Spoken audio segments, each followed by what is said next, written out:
Welcome to Mystery at 221B, where Sherlock Holmes' secrets come to life. In the fog-choked moors of Devonshire, Blackthorn Manor hides a chilling secret. Lord Reginald Blackthorn vanishes from a locked study, leaving only a flickering candle and whispers of a ghostly wraith stalking the night. Was it murder, madness, or a meticulously planned escape? As Sherlock Holmes unravels a web of lies, hidden passages, and a scandal buried for decades, each clue raises new questions. Who is the cloaked figure in the fog? What drove a man to abandon his life? And what dark truth binds the Blackthorn family to a past they cannot outrun? Dive into a classic mystery where every detail matters, and the truth is as elusive as the mist itself. Chapter 1. The Shroud of Blackthorn Manor.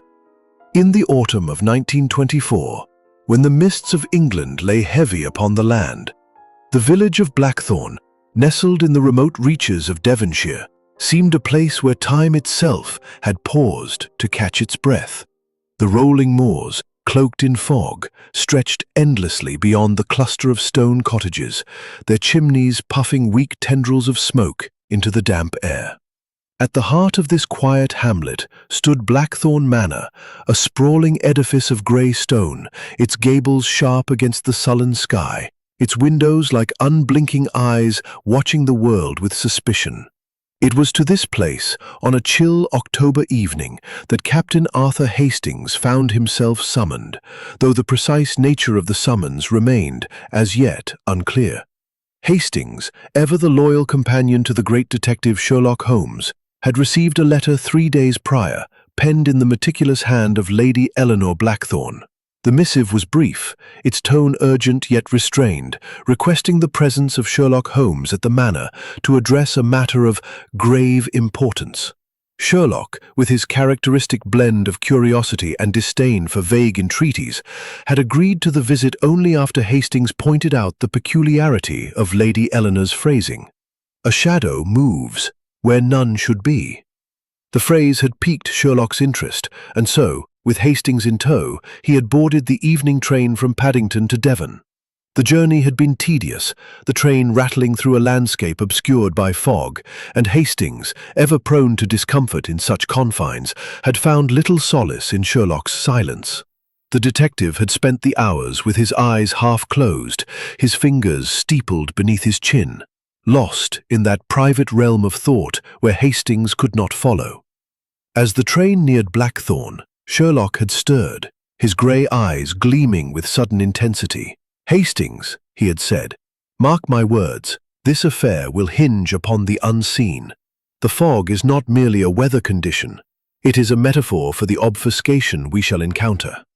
Now, as their hired motor car trundled up the winding drive to Blackthorn Manor, Hastings felt the weight of those words.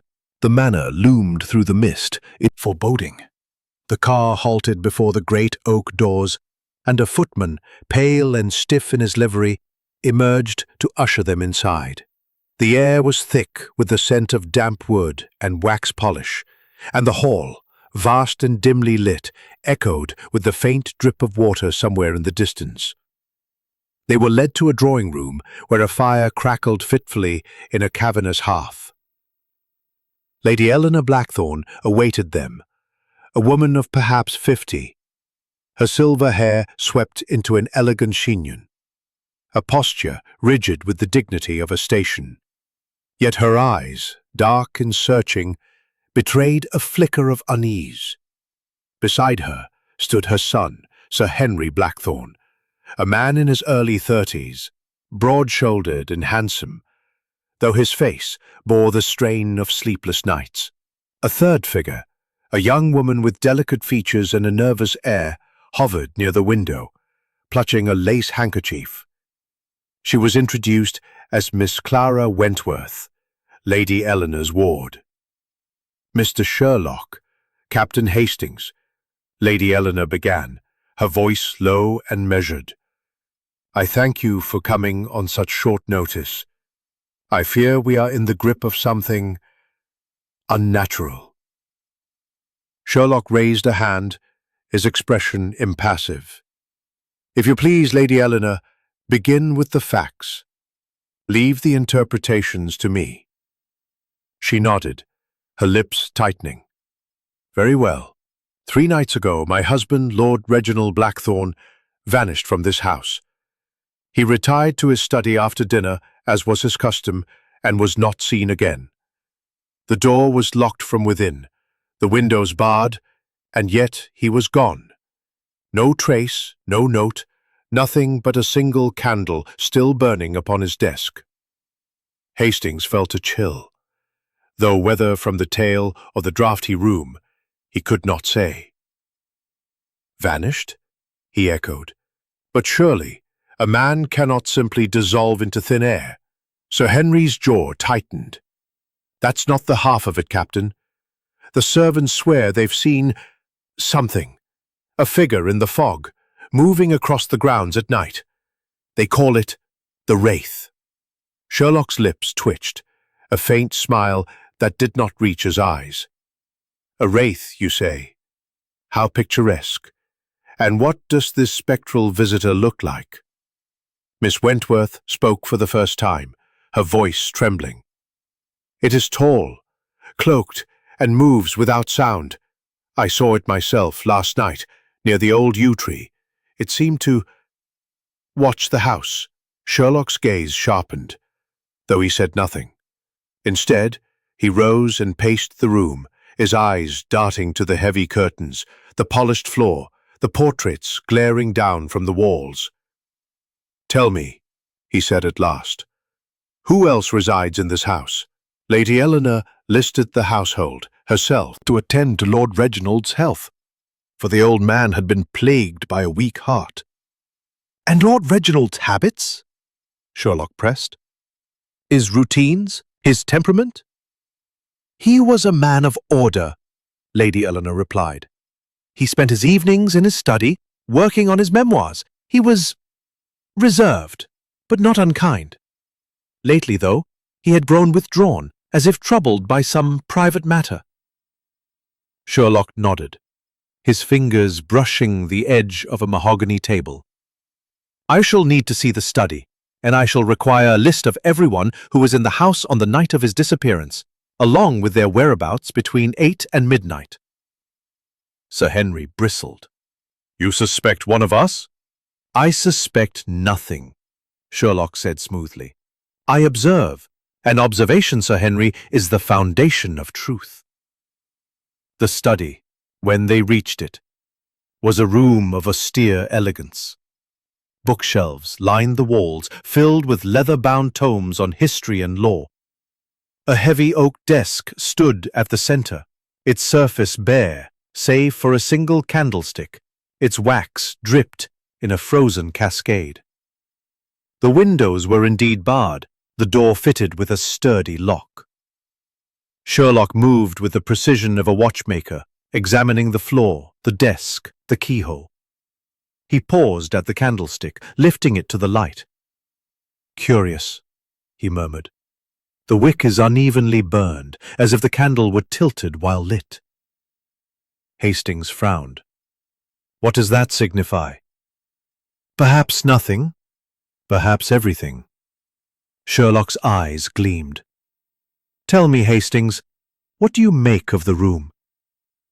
Hastings glanced about, feeling the weight of Sherlock's scrutiny. "It's orderly. No signs of a struggle. The locked door and barred window suggest no one could have entered or left." "Precisely," Sherlock said. "And yet, a man is gone.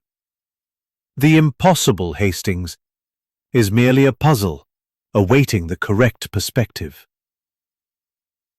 As they returned to the drawing room, the household gathered, their faces a study in unease. Dr. Grayson, a portly man with a nervous tic, recounted Lord Reginald's last evening. A quiet dinner, a brief argument with Sir Henry over estate matters, and then the Lord's retreat to his study at precisely 8 o'clock. The servants corroborated the timeline, though Mary Cole's hands trembled as she spoke of hearing a faint cry at 10:30, dismissed as the wind. Sherlock listened in silence, his gaze flitting from face to face as if reading the secrets etched in their expressions. "Tomorrow," he announced, "I shall walk the grounds and speak with each of you in turn. For now, I bid you good night." As he and Hastings retired to their rooms, the fog pressed against the windows, a silent witness to the mystery. The morning after the arrival at Blackthorn Manor dawned grey and heavy, the fog clinging to the moors like a shroud that refused to lift.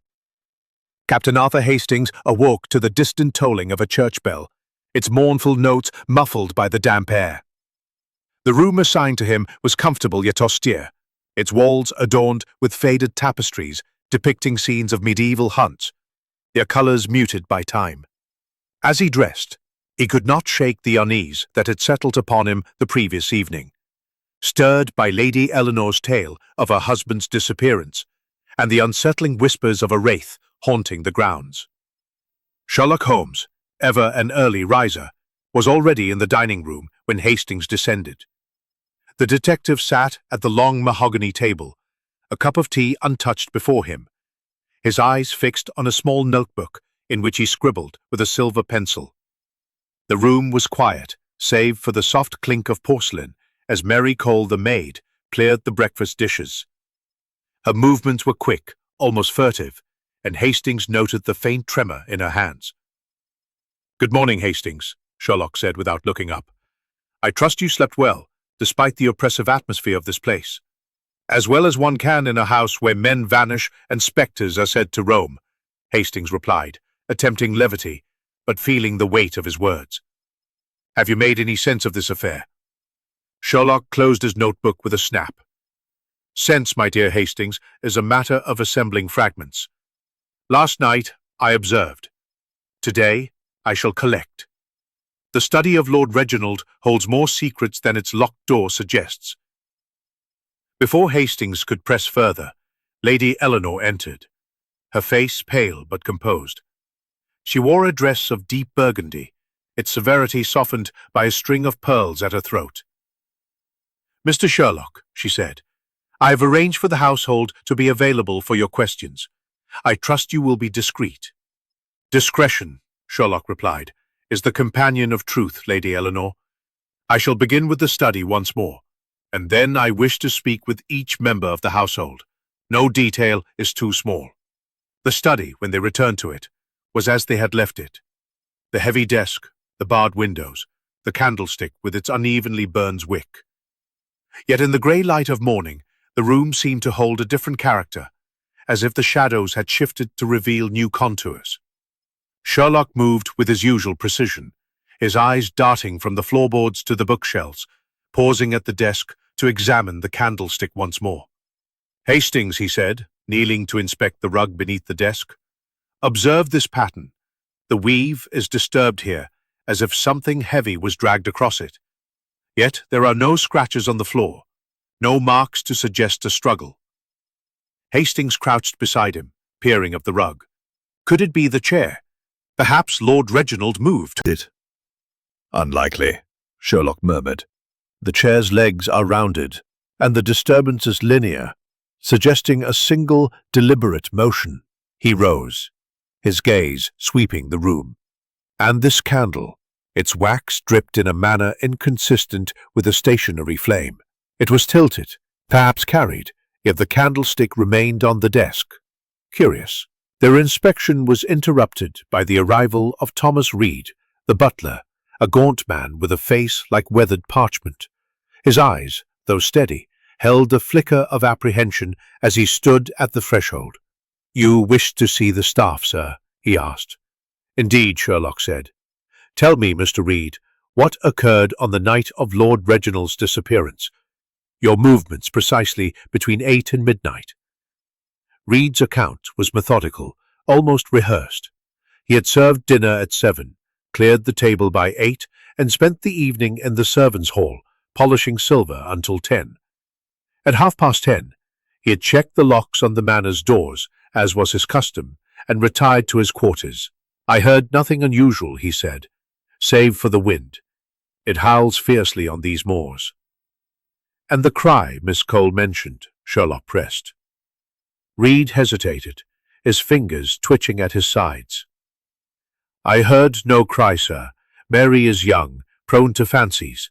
The wind, as I said, can sound like many things. Sherlock's eyes narrowed, but he dismissed the butler with a nod.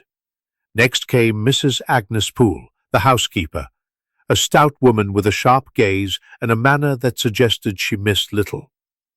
Her account mirrored Reed's, though she added that Lord Reginald had seemed distracted at dinner, his thoughts elsewhere. He barely touched his food, she said, and he spoke sharply to Sir Henry about the estate accounts, most unlike him. Did you see the so-called Wraith? Sherlock asked. Mrs. Poole's lips pursed. I don't hold with such nonsense, sir, but I'll not deny the grounds feel wrong at night. I keep to the house after dark. The interviews continued through the morning. Mary Cole, the maid, was tearful, repeating her story of a cry at 10:30, though she could not pinpoint its source. John Tanner, the groundskeeper, a burly man with a weathered face, claimed to have seen a figure in the fog 2 nights before Lord Reginald's disappearance near the old yew tree. Tall it was, he said, and cloaked, like Miss Clara said, moved like it didn't touch the ground. Sherlock's expression remained impassive, though Hastings sensed the detective's mind at work, sifting through each word, each gesture. Dr. Ernest Grayson, the family physician, was the last to be questioned. He was a man of nervous energy, his fingers constantly adjusting his spectacles. He confirmed Lord Reginald's weak heart, but insisted the Lord had been stable, if melancholy, in the days before his disappearance. He spoke of regrets, Grayson said, but would not elaborate. I prescribed a mild sedative, which he took at dinner. And you, Doctor, Sherlock said, where were you at 10:30? In my room, reading, Grayson replied quickly. I retired early, as I often do. As the interviews concluded, Sherlock led Hastings to the grounds, where the fog hung low, obscuring the distant moors. They walked to the yew tree, its gnarled branches twisting like skeletal fingers. Sherlock knelt, examining the earth. The ground is soft, he said, yet there are no footprints, no signs of passage. A wraith indeed. Hastings shivered, the damp seeping through his coat. Sherlock, do you believe this talk of a wraith? I believe in facts, Hastings, Sherlock replied, rising. And the fact is, a man is gone, and someone in this house knows more than they admit. The wraith, if it exists, is a distraction, a shadow cast to obscure the truth. They returned to the manor for luncheon, where the household gathered in uneasy silence. Sir Henry's temper flared briefly when Miss Wentworth mentioned the wraith again, his voice sharp as he dismissed it as servants' gossip. Lady Eleanor, ever composed, steered the conversation to neutral topics, though her eyes darted to Sherlock as if seeking reassurance. As the meal ended, Sherlock rose, his voice calm but commanding. This afternoon, I shall require access to Lord Reginald's personal effects, his papers, his correspondence. The truth lies in the details, and I intend to find it. Hastings watched as the household dispersed, each face a mask of secrets and fears. The fog outside seemed to press closer, as if conspiring with the manor to hide its truths. He could not shake the feeling that the disappearance of Lord Reginald was but the first thread in a tapestry of deception, and that Sherlock Holmes, with his relentless logic, was about to unravel it. Chapter 3. The Arrival of the Detective. The fog that enveloped Blackthorn Manor seemed to thicken with each passing hour, as if the very air conspired to cloak the truth in its damp embrace. Captain Arthur Hastings, standing at the window of the drawing-room, watched the grey tendrils curl across the lawn, obscuring the distant yew tree where the so-called wraith had been sighted. The atmosphere within the manor was no less oppressive, the silence of the household broken only by the occasional creak of floorboards or the soft tread of a servant. It was mid-afternoon, and Sherlock Holmes, having concluded his morning interviews, had retired to Lord Reginald's study once more, leaving Hastings to ponder the growing mystery alone. The arrival of Sherlock Holmes at Blackthorn Manor had been, as always, a study in contrasts. Where others saw chaos, he saw order. Where others felt fear, he displayed only curiosity. Hastings, ever the loyal chronicler, and unease. Sherlock had stepped from the motor car with the precision of a man who knew his purpose, his neat moustache and immaculate attire at odds with the wild, fog-shrouded moors. His grey eyes, sharp as a hawk's, had taken in the manor's facade with a single glance, as if committing every stone to memory. Now, as the household awaited his next move, Hastings could sense the tension that rippled beneath their polite facades. Sherlock emerged from the study just as the clock struck 3, his expression unreadable. He carried a small bundle of papers, tied with a ribbon, which he placed carefully on the drawing-room table. "Hastings," he said, his voice low and deliberate, "I have found something of interest among Lord Reginald's correspondence. But first, I wish to see the grounds again, this time in the company of Sir Henry." Sir Henry Blackthorn, summoned by the butler, appeared promptly, though his broad shoulders seemed to carry an invisible weight. His handsome face, marked by a faint scar above his left eyebrow, was set in a scowl. "Mr. Sherlock," he said, "I hope your poking about yields results. This business with my father is intolerable." "Intolerable indeed," Sherlock replied smoothly. "And yet, Sir Henry, the intolerable often reveals the truth when pressed. Shall we walk?" The 3 men ventured into the fog, their footsteps muffled on the damp grass. Sherlock led them toward the yew tree, his pace unhurried, his eyes scanning the ground. Sir Henry, by contrast, moved with a restless energy, his hands clenched at his sides. "This Wraith nonsense," he muttered. "It's unsettling the servants. Clara, too. She's fragile enough without ghosts." Sherlock paused, kneeling beside the yew tree. "Fragile, you say? And yet Miss Wentworth's observation of this Wraith is remarkably precise for one so delicate. Tell me, Sir Henry, what was the nature of your argument with your father on the night he vanished?" Sir Henry's jaw tightened, his eyes narrowing. "A private matter. Estate finances. He was stubborn about certain investments." "Stubborn," Sherlock echoed, his fingers brushing the earth. "And yet a man of order, as your mother described him. Did he often argue with others in the household?" Sir Henry hesitated, then shook his head. "Not often. He kept to himself, especially lately. His memoirs consumed him." Sherlock rose, dusting his hands. "And these memoirs, did you read them?" "No," Sir Henry said curtly. "They were his private work. He guarded them closely." As they returned to the manor, Sherlock's silence was a palpable force, his mind clearly at work. Hastings, trailing behind, could not help but feel that Sir Henry's brevity concealed more than it revealed. The fog seemed to mirror the opacity of the household, each member a shadow from the study. He untied the ribbon and spread them out, revealing a series of letters. Some yellowed with age, others crisp and recent. "Hastings," he said, "these are Lord Reginald's personal correspondence, spanning the last 6 months.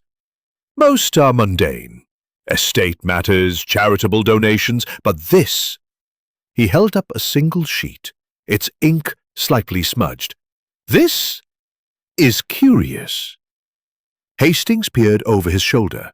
The letter, dated 2 weeks prior, was addressed to Lord Reginald from a certain Mr. Edward Vance, a solicitor in Exeter. Its tone was formal but urgent, requesting a meeting to discuss a matter of utmost delicacy concerning past obligations. The letter ended with a cryptic reference to The shadow of old debts. Old debts, Hastings mused. Could this Vance be involved? Possibly, Sherlock said, his eyes gleaming. But it is the timing that intrigues me. 2 weeks ago, Lord Reginald's demeanour changed, according to the household. This letter may be the key, or a distraction. Their discussion was interrupted by the arrival of Miss Clara Wentworth, her delicate frame wrapped in a shawl, her eyes wide with apprehension. "Mr. Sherlock," she said, her voice barely above a whisper, "I must speak with you, alone." Sherlock raised an eyebrow, but nodded, dismissing Hastings with a glance.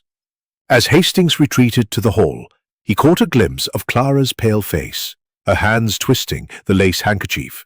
Whatever she had to say, it was clear she feared its weight. Left to his own devices, Hastings wandered the manor, his thoughts a tangle of clues and suspicions. He passed the servants' quarters, where Mary Cole was polishing a silver tray, her eyes darting nervously to the windows.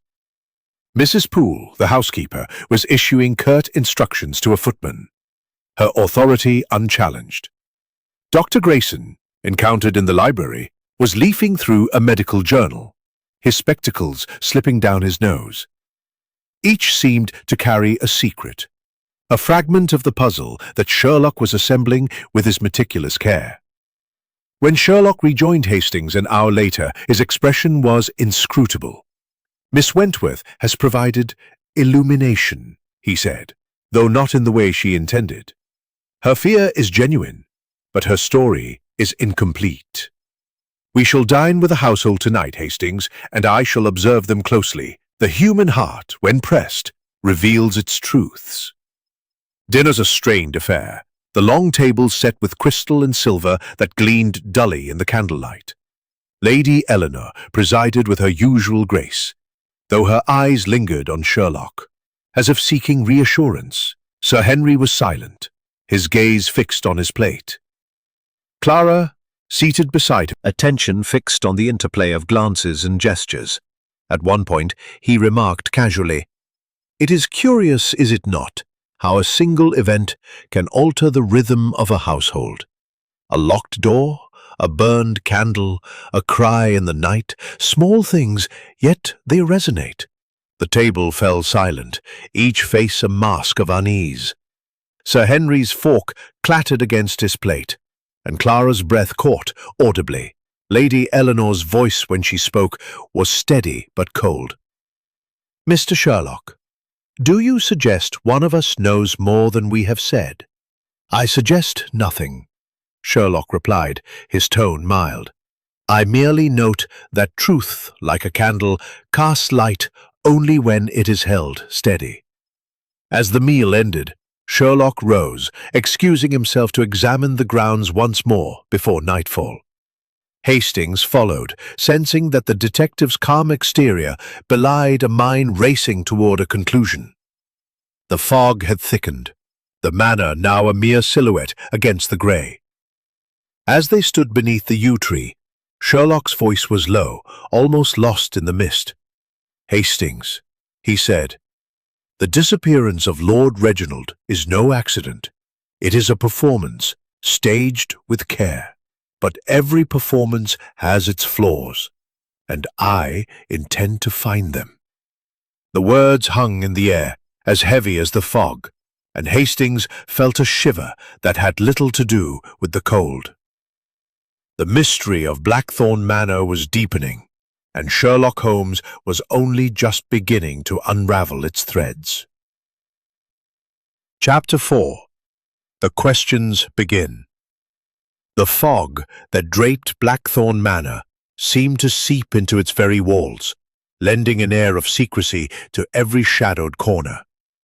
By the morning of the third day of their stay, Captain Arthur Hastings felt the weight of the mystery pressing upon him, as though the manor itself were a living entity, guarding its truths with jealous care. Sherlock Holmes, however, appeared invigorated, his precise movements and sharp gaze betraying a mind fully engaged with the puzzle of Lord Reginald's disappearance.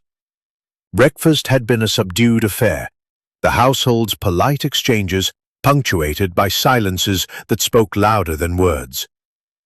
Now, as the clock in the hall chimed 10, Sherlock announced his intention to question the household more thoroughly, his tone as calm and deliberate as ever. "Hastings," he said, adjusting his cuffs with meticulous care. "Today, we shall peel back the layers of this affair. Each member of this household holds a piece of the truth, whether they know it or not. It is my task to assemble those pieces." They began in the library, a cavernous room lined with shelves that sagged under the weight of ancient volumes. The air smelled of leather and dust, and a fire burned low in the grate, casting flickering shadows across the walls.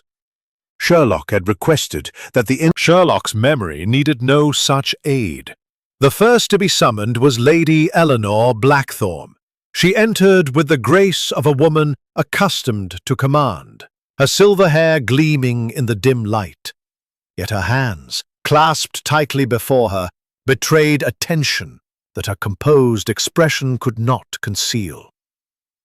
"Lady Eleanor," Sherlock began, his voice smooth as polished stone, "let us revisit the night of your husband's disappearance. You dined together at 7, and he retired to his study at 8. Did you see him after that?" "No," she replied, her eyes meeting his without flinching. "I remained in the drawing-room with Clara until 9, then retired to my chambers. Reginald was not one to be disturbed during his evening work." "And his mood at dinner?" Sherlock pressed. "You mentioned he was withdrawn. Did anything specific provoke this?" Lady Eleanor hesitated, her fingers tightening.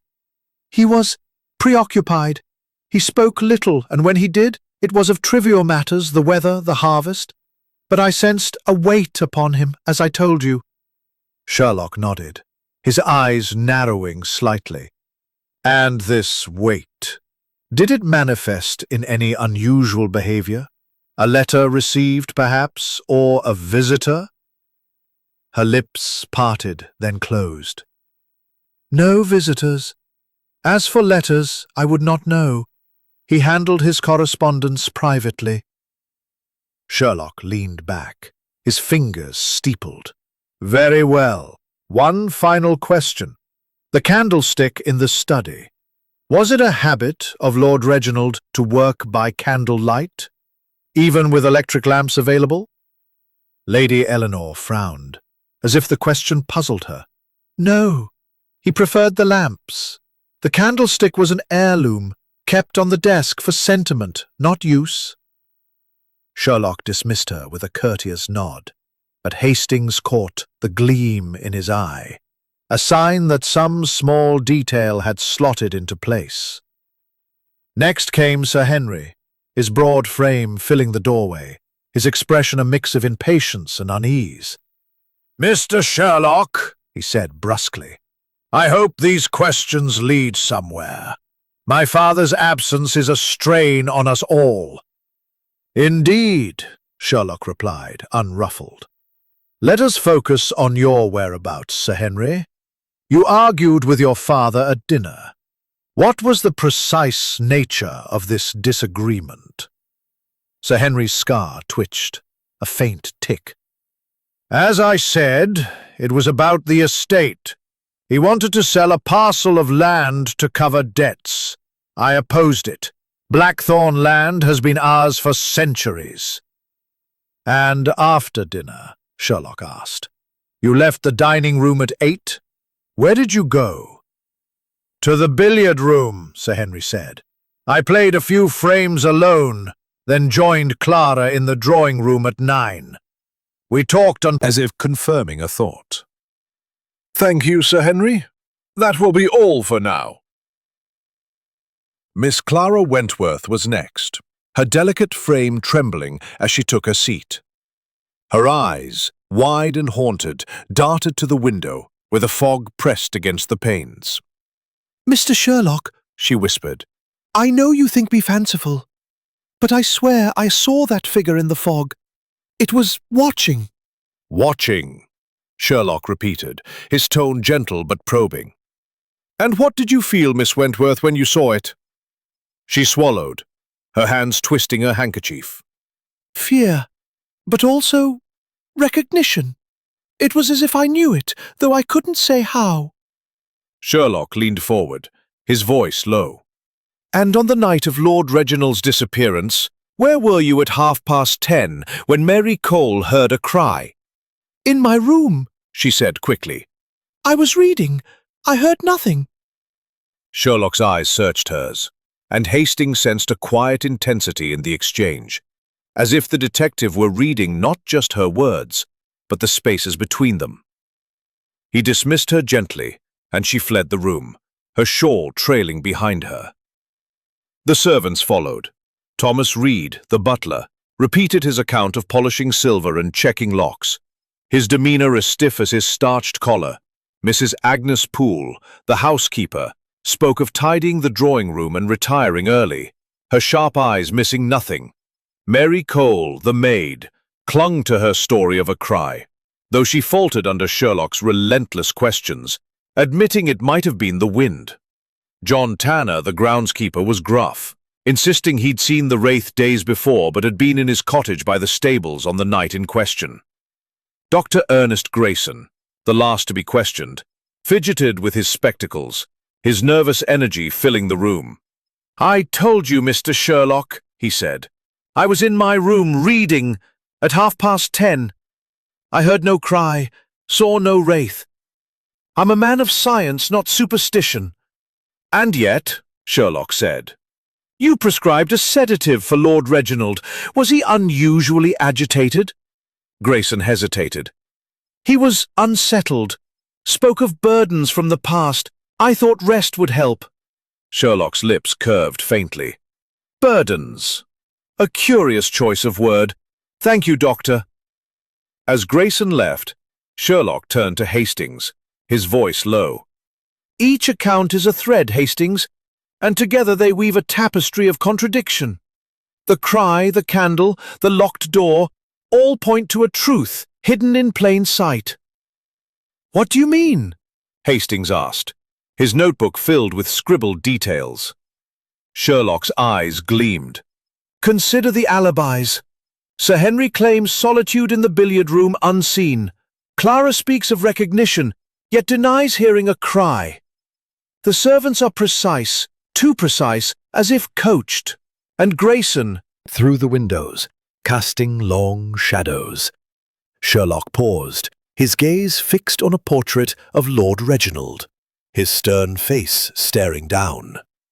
"Hastings," he said, "this manor is a stage, and Lord Reginald's disappearance is the opening act. But the play is far from over." As they moved toward the study to examine the papers once more, Hastings felt a chill that was not entirely due to the fog. Sherlock's questions had stirred the household, and the answers, though carefully given, seemed to deepen the mystery rather than resolve it. The truth, as Sherlock had said, was hidden in plain sight, but it was a truth that remained tantalizingly out of reach. Chapter 5. The Red Herrings. The fog that clung to Blackthorn Manor seemed to mirror the obfuscation within its walls, as if the very air conspired to blur the edges of truth. By the afternoon of the third day, Captain Arthur Hastings felt the weight of the mystery pressing ever more heavily upon him. The household's strained politeness, the whispers of a wraith, and the inexplicable disappearance of Lord Reginald Blackthorn had woven a tapestry of suspicion that even Sherlock Holmes, with his meticulous logic, had yet to fully unravel. Yet the detective's calm demeanor, his precise movements and piercing gaze, suggested he was closing in on something vital, though he shared little with Hastings beyond cryptic remarks. After the morning's interviews, Sherlock had retired to the library, where he pored over Lord Reginald's correspondence with an intensity that left Hastings feeling superfluous. The bundle of letters, particularly the cryptic note from Mr. Edward Vance, had captured Sherlock's attention. But he had dismissed Hastings' suggestion to summon the solicitor immediately, saying only, "Patience, Hastings. The pieces must fall into place naturally." Now, as the clock struck 2, Sherlock announced his intention to revisit the grounds, this time focusing on the stables and the path leading to the yew tree. "The Wraith," he said, his voice tinged with irony, "is a most convenient distraction. Let us see what it conceals." They found John Tanner, the groundskeeper, mucking out the stables, his burly frame moving with the ease of long habit.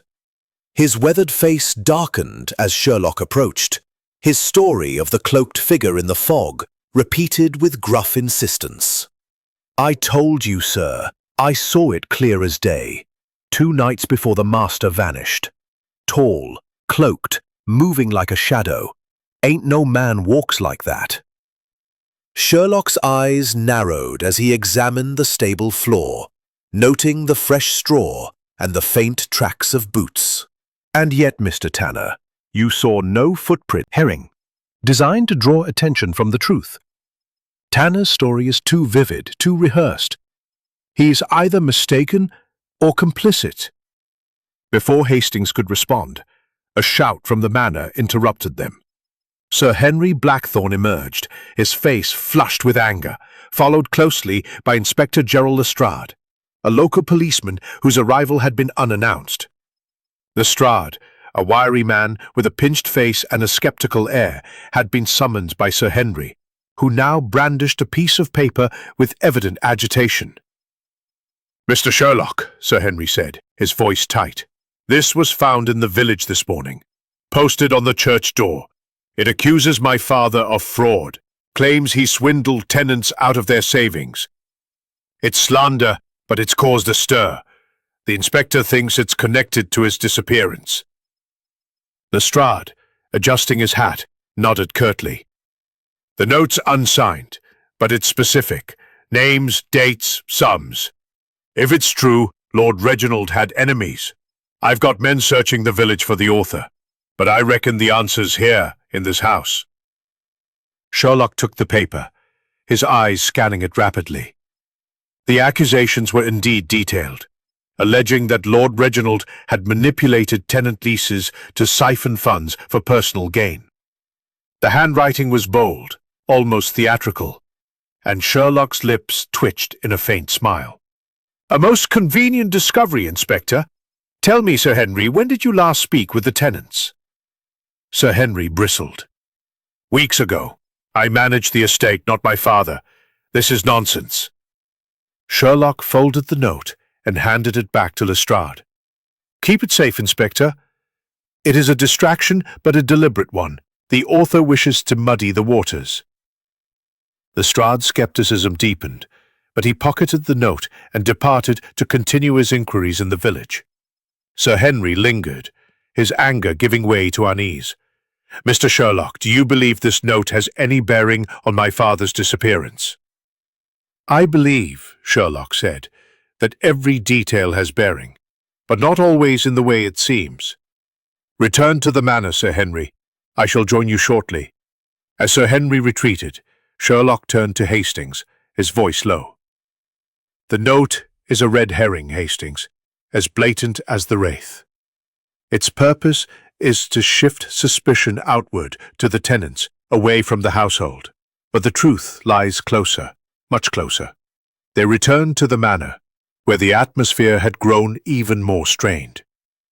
Lady Eleanor, informed of the note, maintained her composure, though her hands trembled slightly as she poured tea. Clara Wentworth, pale and silent, avoided Sir Henry's gaze, her eyes fixed on the fog beyond the windows. Dr. Grayson, hovering near the fireplace, muttered about the stress of such accusations on the family's health. Sherlock, undeterred, requested access to the manor's accounts, which Sir Henry reluctantly provided. Study were meticulously organized. but Sherlock's keen eyes detected anomalies. Small, irregular withdrawals over the past 6 months, recorded in Lord Reginald's hand, but lacking clear purpose. Curious, Sherlock murmured, tracing a finger along a column. These sums are too modest to indicate fraud, yet too frequent to be trivial. Hastings, peering over his shoulder, frowned. Could they be payments? To this Vance fellow, perhaps? Possibly, Sherlock said. Or they are another distraction, meant to suggest a motive where none exists. The truth, Hastings, lies not in what is shown, but in what is hidden. Their examination was interrupted by Mary Cole, the maid, who entered with a tray of tea, her hands shaking so violently that the cups rattled. As she set the tray down, a teaspoon clattered to the floor, and she gasped, her eyes darting to Sherlock. "I'm sorry, sir," she stammered, retrieving it. "It's the talk of that note. It's got us all on edge." Sherlock's gaze softened, but his voice was firm. "Miss Cole, you mentioned a cry on the night Lord Reginald vanished. Can you recall anything else? Any sound? Any movement?" She hesitated, her eyes filling with tears. I thought I saw a shadow, sir, outside the kitchen window, just after the cry. But it was so quick, and the fog was thick. I didn't dare speak of it before." "A shadow," Sherlock repeated, his tone neutral. "Thank you, Miss Cole. You may go." As she fled, Hastings leaned close. "Another wraith sighting? Surely this is getting out of hand." "On the contrary," Sherlock said, "it is precisely in hand. The wraith, the note, the cry, these are threads in a web of deception. Someone in this house is orchestrating a performance, and I intend to find the puppeteer." As evening approached, Sherlock requested that the household gather in the drawing room after dinner. "I wish to observe them together," he told Hastings. "The pressure of scrutiny will reveal more than their words." The gathering was tense, the air thick with unspoken accusations. Sir Henry's temper simmered. Clara's hands twisted her handkerchief, and Lady Eleanor's composure seemed a fragile mask. Dr. Grayson fidgeted, his spectacles slipping, while the servants lingered at the edges, their faces pale. Sherlock moved among them like a conductor, his questions light but pointed, his eyes missing nothing. "Hastings," he whispered as they retired to their rooms. "The red herrings are multiplying." The fourth day dawned, its grey tendrils curling around the estate like the fingers of some spectral hand. Captain Arthur Hastings awoke to a silence so profound it felt as though the manor held its breath, waiting for the next revelation in the mystery of Lord Reginald Blackthorne's disappearance. The previous evening's gathering had left the household on edge, their guarded glances and stilted conversation betraying a collective unease. Sherlock Holmes, however, appeared undeterred, his precise demeanor as polished as the silver candlestick that had so intrigued him in the study. After brief breakfast, during which Sherlock spoke little and observed much, he announced his intention to revisit Lord Reginald's study, this time with a specific focus. "Hastings," he said, his voice low and deliberate as they crossed the hall.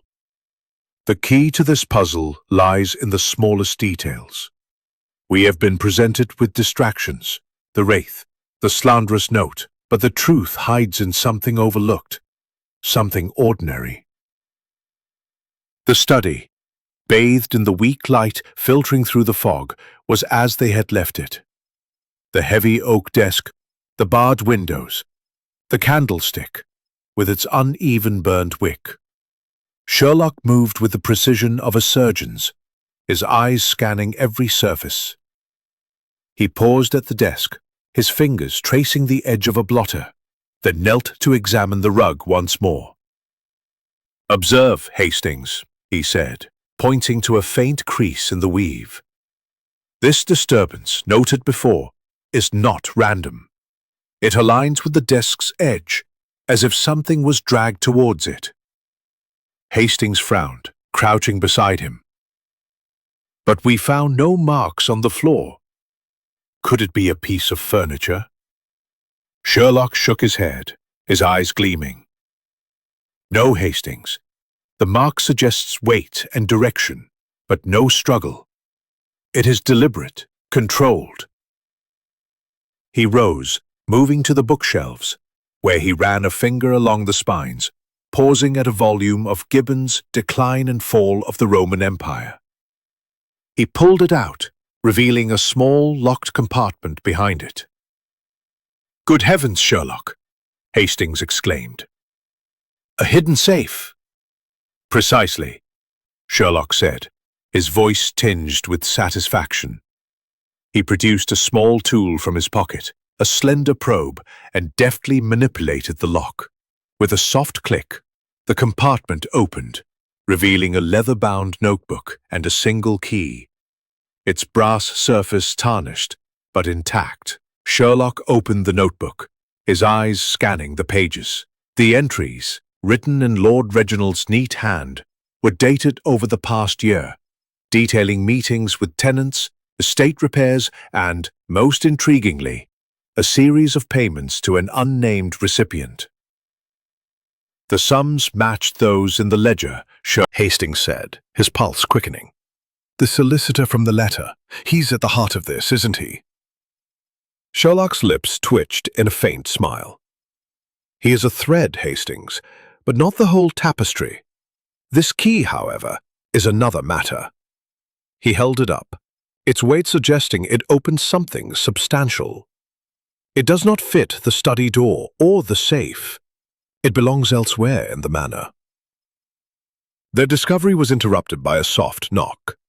Mrs. Agnes Poole, the housekeeper, stood at the threshold, her sharp eyes taking in the open compartment. "Mr. Sherlock," she said, her voice steady but cautious. "Lady Eleanor asks if you'll join her in the drawing room. She's concerned about the note from the village." Sherlock slipped the key and notebook into his pocket, his expression impassive. "Thank you, Mrs. Poole. We shall be there presently." As they made their way to the drawing room, Hastings whispered, "Do you think she saw the safe? She's a sharp one." "Undoubtedly," Sherlock replied. "But her reaction, or lack thereof, tells me she is not surprised by its existence. The question is whether she knows its contents." In the drawing room, Lady Eleanor sat with Clara Wentworth, the latter clutching her ever-present handkerchief. Sir Henry paced near the window, his agitation palpable, while Dr. Grayson hovered by the fireplace, his nervous tic more pronounced. Inspector Lestrade had returned, his pinched face grim as he relayed the villagers' growing unrest over the accusations against Lord Reginald. "Mr. Sherlock," Lestrade said, "I've questioned the tenants named in the note. They're angry, claiming Lord Reginald cheated them, but none admit to writing it. I'm inclined to think one of them took matters into their own hands." "A reasonable hypothesis," Sherlock said, his tone mild. "But reason, Inspector, must be tempered by evidence. The note is a distraction, meant to divert suspicion from the manor. Tell me, has anyone reported seeing this wraith in the village?" Lestrade shook his head. "No, just here. The servants' tales are spreading, though, and it's got folk jumpy." Sherlock turned to Clara, his gaze softening. "Miss Wentworth, you spoke of recognizing the figure in the fog. Can you recall any detail, its height, its gait, Its cloak? Clara's eyes widened, her voice trembling. It was tall, taller than most men here. The cloak was dark, heavy, with a hood. It moved smoothly, like it glided. Sherlock nodded, his fingers brushing the key in his pocket. And you, Sir Henry, have you seen this figure? Sir Henry's scar twitched. No, I don't hold with ghosts. It's likely Tanner or some poacher skulking about. The room fell silent. The tension broke. Does the manor have any locked rooms or compartments? Perhaps in the attic or cellars that require a key? Her face paled slightly, but her voice remained steady. There is a storage room in the west wing, locked since my husband's youth. He kept it for sentimental reasons. Old family relics, I believe. I've not seen the key in years. Sherlock's expression betrayed nothing, but Hastings sensed a spark of triumph in his eyes. Thank you, he said. I shall examine this room. Hastings, come. They made their way to the west wing, a dim corridor lined with faded portraits and heavy drapes. The storage room, when they found it, was secured with a sturdy lock that matched the key from the safe. Sherlock inserted it, and the door creaked open, revealing a dusty chamber filled with crates, trunks, and shrouded furniture. A single window, barred like those in the study, let in a sliver of grey light. Sherlock moved methodically, lifting dust sheets and peering into crates. In one, he found a bundle of old letters tied with faded ribbon, addressed to a Margaret in a hand not Lord Reginald's. The tone was intimate, hinting at a past romance, but the dates were from decades ago. Interesting, Sherlock murmured, but not the clue we seek. At the far end of the room, he paused before a heavy trunk, its lock rusted but intact. The key did not fit, but Sherlock's probe made short work of it. Inside lay a collection of papers, yellowed and brittle, detailing a legal dispute from 30 years prior, a contested inheritance involving Lord Reginald's late brother Charles. The documents suggested Charles had been wronged, though the matter was settled out of court. This, Sherlock said, holding up a page, is the clue we needed. A shadow from the past, Hastings, that casts light on the present. As they returned to the drawing room, the household's eyes followed them, wary and expectant. Sherlock said nothing of the trunk, but his silence was a promise of revelations to come. Hastings felt the mystery tightening, the fog outside mirroring the secrets within, and he knew that Sherlock Holmes was closing in on the truth, one meticulous detail at a time. Chapter 7. More Lies Surface. The fog that shrouded Blackthorn Manor seemed to thicken with each passing hour, as if conspiring to deepen the mystery of Lord Reginald Blackthorn's disappearance. By the late afternoon of the fourth day, Captain Arthur Hastings felt the weight of the household's secrets pressing upon him, each revelation adding another layer to the enigma. Sherlock Holmes, however, remained a beacon of clarity, his meticulous mind sifting through the tangle of clues with unrelenting precision. The discovery of the hidden trunk in the West Wing, with its papers hinting at a decades-old family dispute, had ignited a spark in Sherlock's grey Past, Hastings, is never truly buried. It merely waits for the right moment to resurface.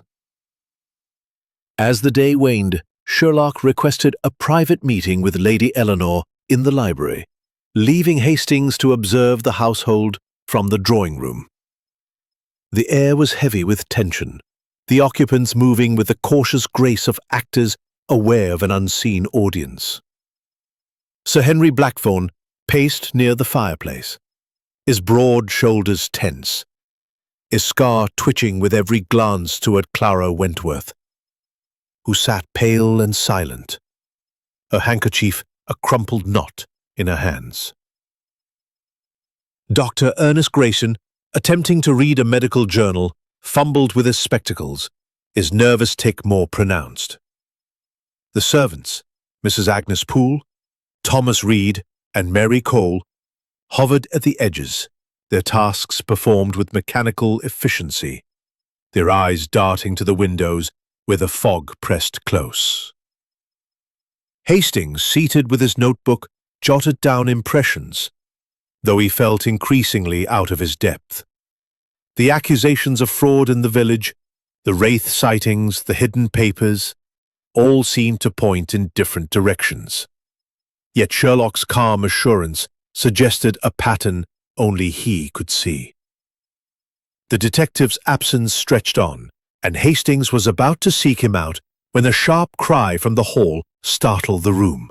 It was Mary Cole, the maid, her face ashen as she stumbled into the drawing room, clutching a dustcloth. It's the Wraith," she gasped. "I saw it again, just now, near the stables. It moved through the fog, like before." Sir Henry's temper flared. "Enough of this nonsense," he snapped, striding toward her. "You're frightening Clara with these tales. There's no Wraith, just your imagination." Clara's eyes widened, her voice barely audible. "No, Henry, I saw it too. It's real." Dr. Grayson intervened, his voice soothing, but strained. Now, let's not upset ourselves. Mary, you're overtired. Perhaps a rest." "I know what I saw," Mary insisted, tears welling. "It was there, watching the house." Before the argument could escalate, Sherlock appeared, his presence commanding silence. Lady Eleanor followed, her composure intact, but her eyes shadowed with unease. "Hastings," Sherlock said, his tone clipped, "I've learned something of interest. But first, Miss Cole, describe this sighting. Every detail, if you please." Mary, trembling under his gaze, recounted her glimpse of a tall, cloaked figure near the stables, its movements silent and fluid, vanishing into the fog. Sherlock listened, his expression unreadable, then turned to Clara. "And you, Miss Wentworth, confirm this?" Clara nodded, her voice faint. "It was the same as before." Room. The Wraith, it seems, is a persistent spectre. But let us turn to more tangible matters. Lady Eleanor, you have been most forthcoming about your husband's past. The papers in the West Wing suggest a dispute with his late brother, Charles. Can you confirm its nature? Lady Eleanor's hands tightened in her lap, but her voice remained steady. It was a family matter, long resolved. Charles believed he was entitled to a larger share of the estate after their father's death. Reginald settled it privately to avoid scandal. Charles died soon after in a riding accident. Sherlock's eyes narrowed. And were there others who knew of this settlement? Only the family solicitor at the time, she said. And perhaps Edward Vance, who later took over the estate's legal affairs. The mention of Vance sent a ripple through the room. Sir Henry's scar twitched, and Clara's breath caught audibly. Dr. Grayson adjusted his spectacles, his fingers trembling. Sherlock's gaze swept over them as if cataloguing their reactions.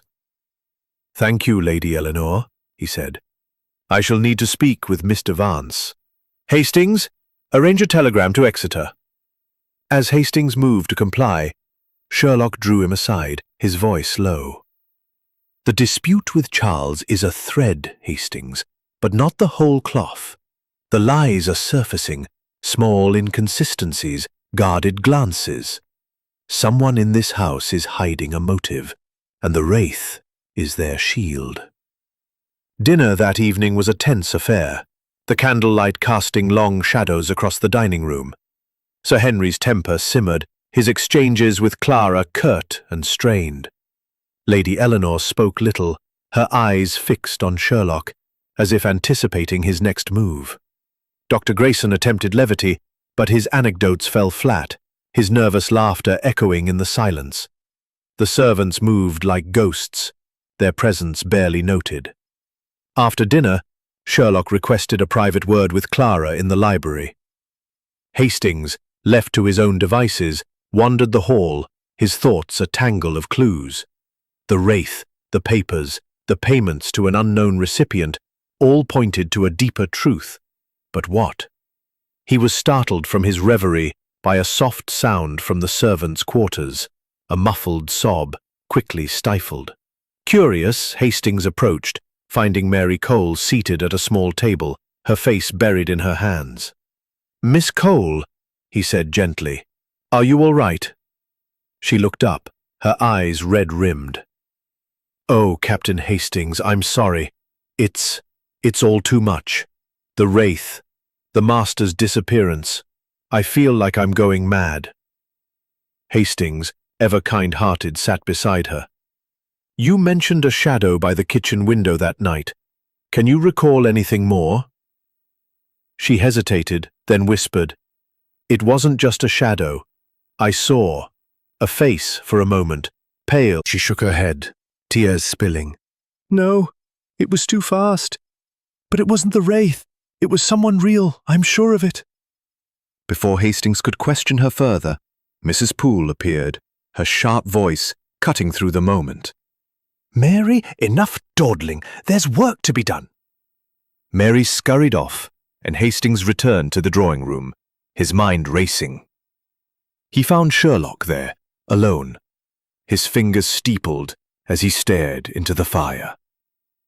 "Hastings," he said without turning, "what did you learn from Miss Cole?" Hastings recounted the maid's confession, and Sherlock's eyes gleamed. "A face, not a wraith. The lies multiply, but so do the truths. Tomorrow we shall tighten the net." As they retired for the night, the fog pressed against the windows, a silent witness to the secrets unfolding within. Hastings felt the mystery closing in, the threads of deception beginning to fray under Sherlock's relentless scrutiny. The truth, he sensed, was near, but it was a truth that would shake Blackthorn Manor to its core. Chapter 8. The Emotional Turning Point. The fifth day at Blackthorn Manor dawned under a fog so dense it seemed to swallow the very light, casting the estate in a perpetual twilight. Captain Arthur Hastings felt the oppressive weight of the mystery more keenly than ever, the manor's secrets seeming to pulse in the air like a heartbeat. The revelations of the previous day, the hidden papers, Mary Cole's whispered confession of a face in the fog, and the cryptic payments linked to Edward Vance had tightened the web of suspicion around the household. Sherlock Holmes, however, remained a study in composure, his neat appearance and measured speech a stark contrast to the growing unease of those around him. After a breakfast marked by strained silences and furtive glances, Sherlock announced his intention to confront the household with a new approach. "Hastings," he said, as they stood in the library, "the time for gentle probing is past. Today, we shall apply pressure, and in that pressure, the truth will crack." Hastings, clutching his notebook, felt a pang of apprehension. "You mean to provoke them, Sherlock? Is that wise?" "Wisdom," Sherlock replied, his grey eyes gleaming, "is in seeing what others overlook. The human heart, when pressed, reveals its secrets. We shall see who breaks first." The household gathered in the drawing room at Sherlock's request, their faces a gallery of unease. Lady Eleanor sat with her usual dignity, though her hands were clasped so tightly, her knuckles gleamed white. Sir Henry stood by the window, his broad frame tense, his scar twitching with every movement. Clara Wentworth, pale as the fog outside, twisted her handkerchief, a mix of deference and fear.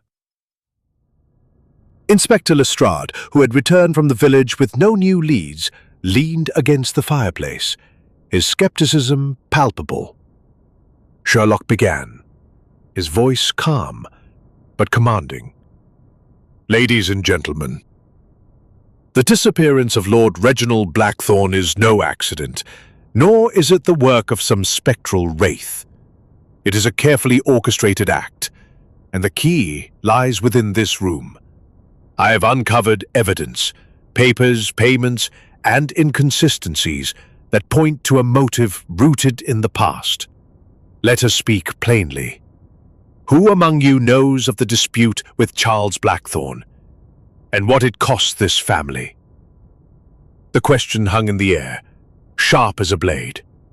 Lady Eleanor's composure faltered, her lips parting as if to speak, but she remained silent. Sir Henry's face darkened, his voice low and angry. That was 30 years ago, Sherlock. My uncle's death was an accident. What does it have to do with my father? Everything, Sherlock said, his tone unyielding. The papers in the West Wing suggest a settlement that left unresolved resentments. And the payments in Lord Reginald's notebook, labelled for services rendered, coincide with letters from Edward Vance. What services, Sir Henry? What debts? Sir Henry's hands clenched, but before he could respond, Clara Wentworth let out a choked sob, a handkerchief falling to the floor. "Stop it!" she cried, a voice breaking. "You don't understand. It's not what you think." All eyes turned to her, and Hastings felt the room shift, as if the fog itself had parted to reveal a glimpse of truth. Sherlock stepped closer, his gaze softening, but intense. "Miss Wentworth, you spoke of recognizing the figure in the fog. You saw a face, not a wraith. Tell us what you know." Clara's shoulders shook, tears streaming down her pale cheeks. I didn't want to say. I was afraid. It was him, Lord Reginald. I saw him that night outside my window. He was alive, moving through the fog, cloaked like the wraith. But it was him, I swear it. The room erupted in gasps. Sir Henry's face drained of colour, and Lady Eleanor's hand flew to her throat. Dr. Grayson stammered, "Impossible! He was locked in his study." Lestrade's eyes narrowed, his hand reaching for his notebook. Sherlock raised a hand, silencing the uproar. "Miss Wentworth, this is a grave admission. Why did you not speak of this before?" "I was frightened," she whispered. "He looked wrong, like he was running from something. I thought I'd imagined it, but then Mary saw the shadow, and I—" Her fear is genuine, and her words align with other truths. The candlestick, burned unevenly, the rug, disturbed, the payments to an unknown recipient. Someone in this house knows where Lord Reginald went, and why. Sir Henry stepped forward, his voice a growl. "If you're accusing me, Sherlock, say it plainly.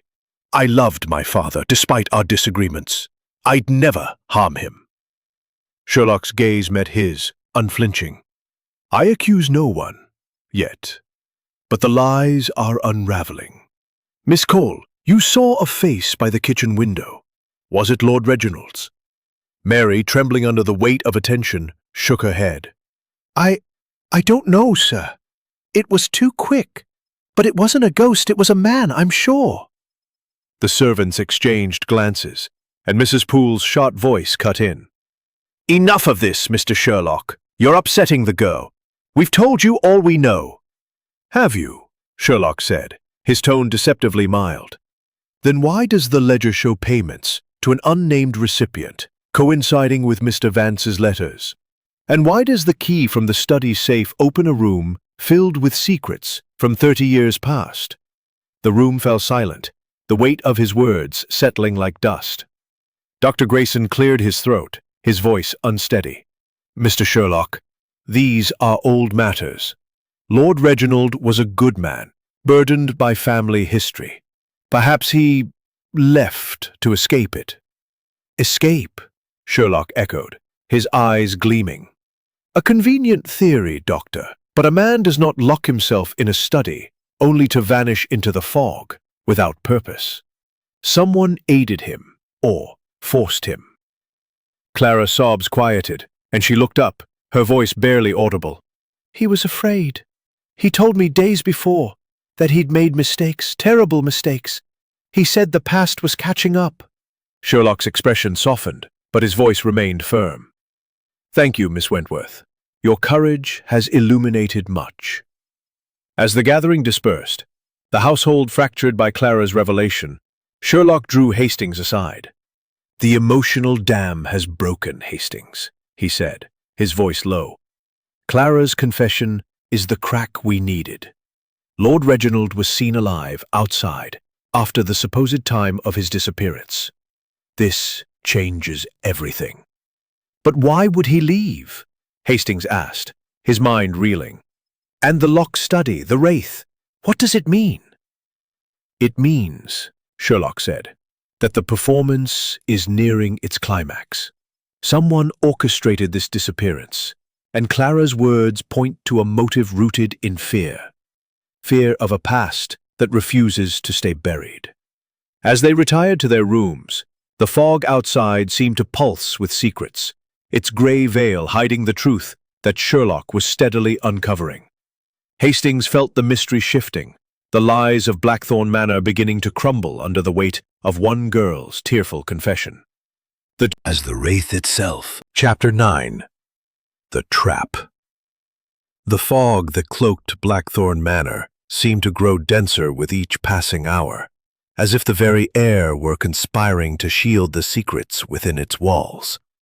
By the evening of the 5th day, Captain Arthur Hastings felt the weight of the mystery like a physical burden, the revelations of Clara Wentworth's tearful confession still echoing in his mind.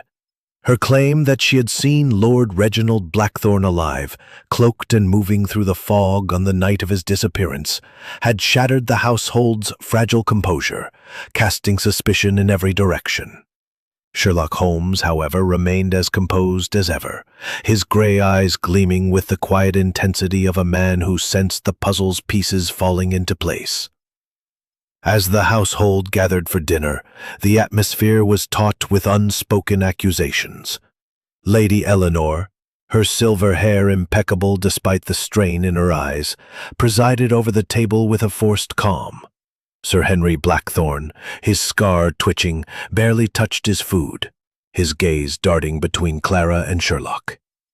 Clara herself sat pale and silent, her hands folded tightly in her lap, her earlier outburst leaving her drained.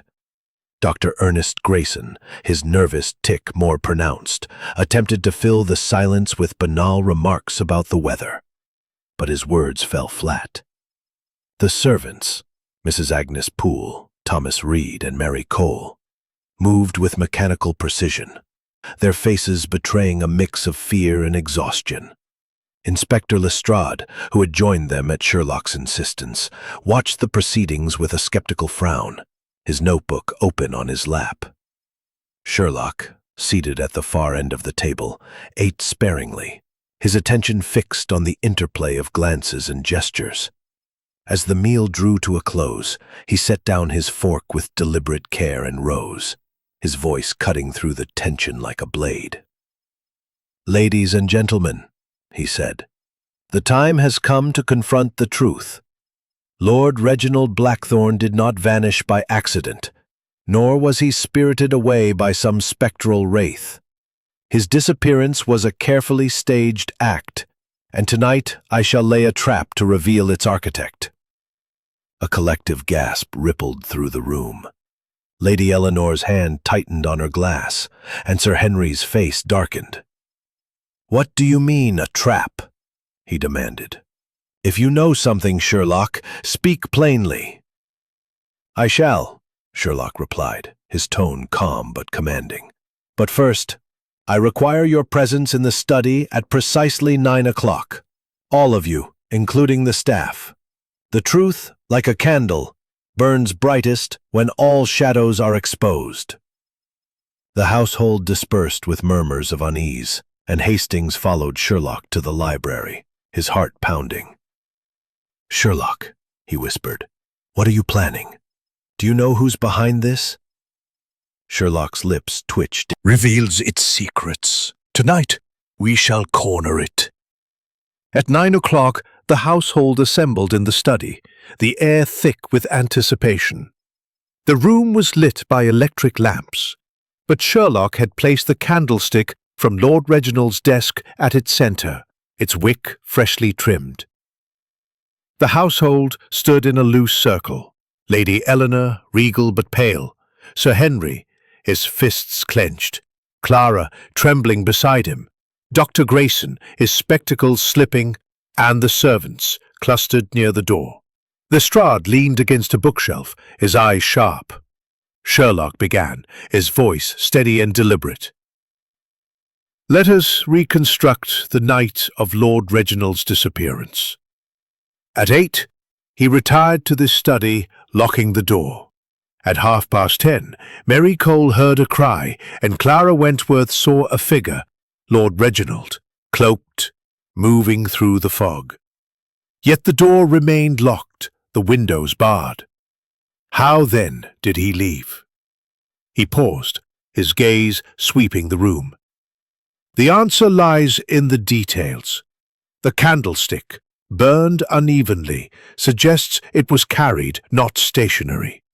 The rug, disturbed, indicates something was dragged towards the desk. And the papers, letters from Edward Vance, payments to an unknown recipient, a dispute with Charles Blackthorne, point to a motive rooted in fear and secrecy. Sir Henry's voice was sharp. Get to the point, Sherlock. What's this trap? Sherlock stepped to the desk, lifting the candlestick. This, he said, is the key. Watch closely. With a swift motion, he tilted the candlestick, pressing a hidden catch at its base. A soft click echoed, and a section of the bookshelf behind the desk swung inward, revealing a narrow passage. The room erupted in exclamations. Lady Eleanor gasped, her hand flying to her mouth. Clara swayed, clutching Sir Henry's arm. Dr. Grayson stammered. A secret passage? Impossible! Not impossible, Sherlock said, merely concealed. This passage leads to the west wing, near the storage room. It explains how Lord Reginald left the study without unlocking the door or opening the windows. But the question remains, why? He turned to Clara, his voice gentle but relentless. Miss Wentworth, you saw him in the fog. Was he fleeing or pursuing? Clara's eyes filled with tears. I don't know. He looked frightened, but determined, like he had to do something. Sherlock nodded, then turned to Lady Eleanor. And you, Lady Eleanor, knew of this passage, did you not? It was built by your husband's father to protect family secrets. Her face paled, but she nodded. Yes. Reginald showed it to me years ago. Recipient, the letters from Vance, the dispute with Charles, all point to a secret that threatened to unravel this family. Tonight, I propose a test. Let us walk the passage together and see what it reveals. The household hesitated, their faces a study in fear and suspicion. Lestrade stepped forward, his voice gruff. I'll go, Sherlock. If there's evidence, I want to see it. Sherlock led the way, the group following in uneasy silence. The passage was narrow, its stone walls damp and cold, lit only by the lantern Sherlock carried. It wound through the manor's foundations, emerging in the west wing near the storage room. There, in a shadowed alcove, they found a cloak, dark, heavy and hooded, just as Clara and Mary had described. Clara gasped, her voice trembling. That's it! The Wraith's cloak!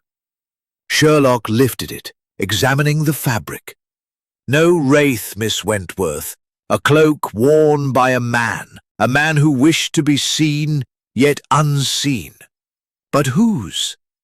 He turned to the group, his eyes piercing. The trap is set. Someone in this room knows the truth. Speak now, or the evidence will speak for you." The silence was deafening, broken only by Dr. Grayson's sudden cough. His spectacles slipped, and he caught them, his hands shaking.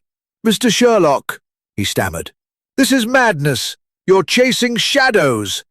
"Shadows, perhaps," Sherlock said, "but shadows cast by truth. The passage, the cloak, the payments all point to a plan.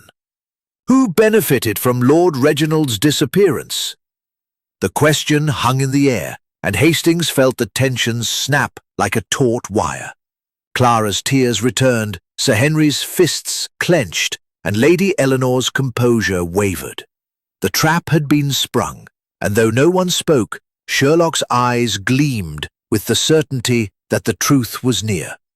As they returned to the study, the fog outside pressed closer, a silent witness to the drama unfolding within. Hastings knew that Sherlock's trap had stirred the household, and the next revelation would bring them to the heart of the mystery, or its breaking point. Chapter 10. The Reveal. The fog that enveloped Blackthorn Manor seemed to pulse with the secrets it concealed, as if the very mist were an accomplice in the mystery of Lord Reginald Blackthorn's disappearance. By the evening of the 5th day, the household was a cauldron of tension, stirred by Sherlock Holmes's relentless probing and the startling discovery of the secret passage. Captain Arthur Hastings, standing in the study with the assembled household, felt the air crackle with anticipation, as though the truth were a storm about to break. Sherlock, his neat figure silhouetted against the lamplight, held the room in thrall, his grey eyes gleaming with the certainty of a man who had unravelled the— Not vanish by chance, nor was he taken by some spectral wraith. His disappearance was a meticulously planned act, and tonight I shall reveal how and why it was done. The household stood frozen, their faces a gallery of fear, guilt, and defiance. Lady Eleanor's composure was a brittle mask, her hands clasped tightly. Sir Henry's scar twitched, his fists clenched at his sides. Clara Wentworth, pale and trembling, clutched her handkerchief as if it were a lifeline. Dr. Ernest Grayson's spectacles slipped, his nervous tic betraying his unease. The servants, Mrs. Agnes Poole, Thomas Reed and Mary Cole, hovered near the door, their eyes wide. Inspector Lestrade, his notebook open, watched with a mix of skepticism and curiosity. Sherlock stepped to the desk, lifting the candlestick that had so intrigued him. "Let us begin with the facts," he said. On the night of October 15th, Lord Reginald retired to this study at 8 o'clock, locking the door. At 10:30, Mary Cole heard a cry, and Clara Wentworth saw a cloaked figure, Lord Reginald himself, moving through the fog. The door remained locked, the windows barred, yet he was gone. How? He pressed the hidden catch on the candlestick, and the bookshelf clicked open, revealing the secret passage. This passage, known to Lord Reginald and Lady Eleanor, allowed him to leave the study undetected. But the question is not how he left, but why, and with whose aid. He turned to the household, his gaze sweeping over them. The clues have been before us all along. The candlestick, burned unevenly, was carried, not stationary, suggesting movement. The rug, disturbed, indicated something was dragged toward the desk, likely a cloak, used to stage the wraith. The payments in Lord Reginald's notebook labelled "for services rendered" coincided with letters from Edward Vance, a solicitor pressing for a meeting, and the papers in the West Wing revealed a dispute with Charles Blackthorn, settled 30 years ago, yet casting a long shadow. Lady Eleanor's voice was sharp. "Mr. Sherlock, you speak in riddles." What do these clues mean? They mean, Sherlock said, that Lord Reginald was driven by fear. Fear of a past mistake exposed. The dispute with Charles was not merely about inheritance. Charles believed he was cheated, and though the matter was settled, it left a legacy of resentment. Edward Vance, the solicitor, knew of this and was pressing Lord Reginald, perhaps threatening to reveal it. Sir Henry's face darkened. My uncle's death was an accident. But not alone. Someone helped him stage this disappearance, creating the wraith to divert suspicion. The cloak in the passage, the cry, the locked door, all were part of a performance, and the performer was among us. He turned to Dr. Grayson, whose spectacles slipped as he flinched.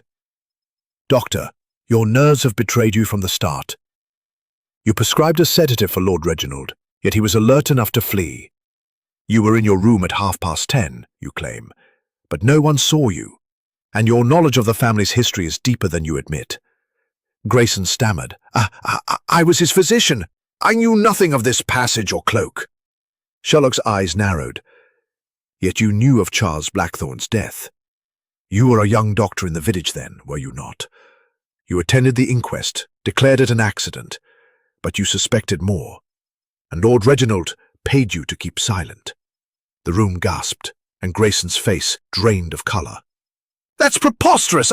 Enough, Sherlock said, his voice cutting like steel. The payments in the notebook match your arrival at the manor 6 months ago, when Vance began pressing Lord Reginald. You saw an opportunity to renew an old bargain, but Lord Reginald, burdened by guilt, chose to vanish rather than face exposure. You helped him, staging the wraith to confuse the household. Grayson's hands shook, his voice rising. You have no proof! I have the cloak, Sherlock said. Found in the passage, with traces of your cologne, a distinctive scent I noted when we met. I have the payments, recorded in Lord Reginald's hand, and I have Clara's testimony, placing Lord Reginald outside, alive, after you claimed he was sedated.